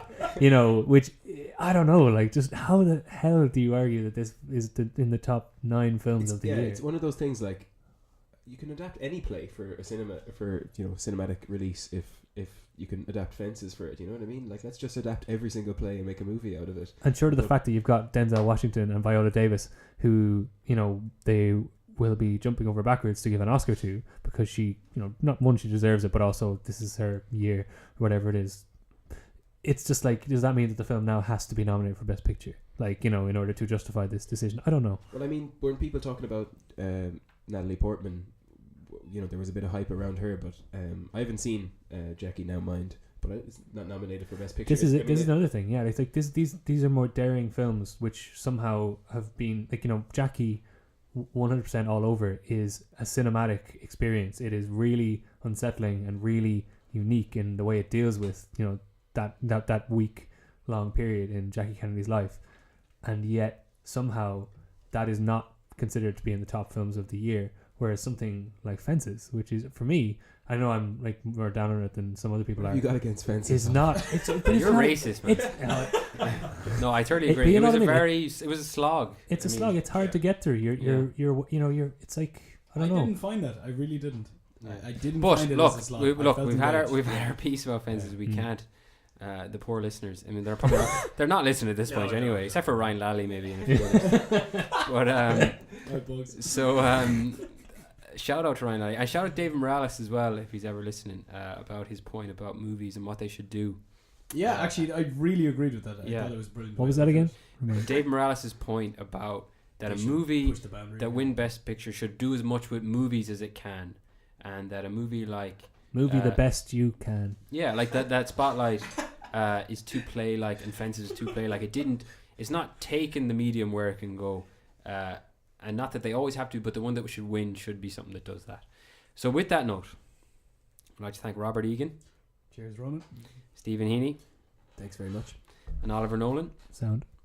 and all of you for listening, and enjoy the Oscars tomorrow night.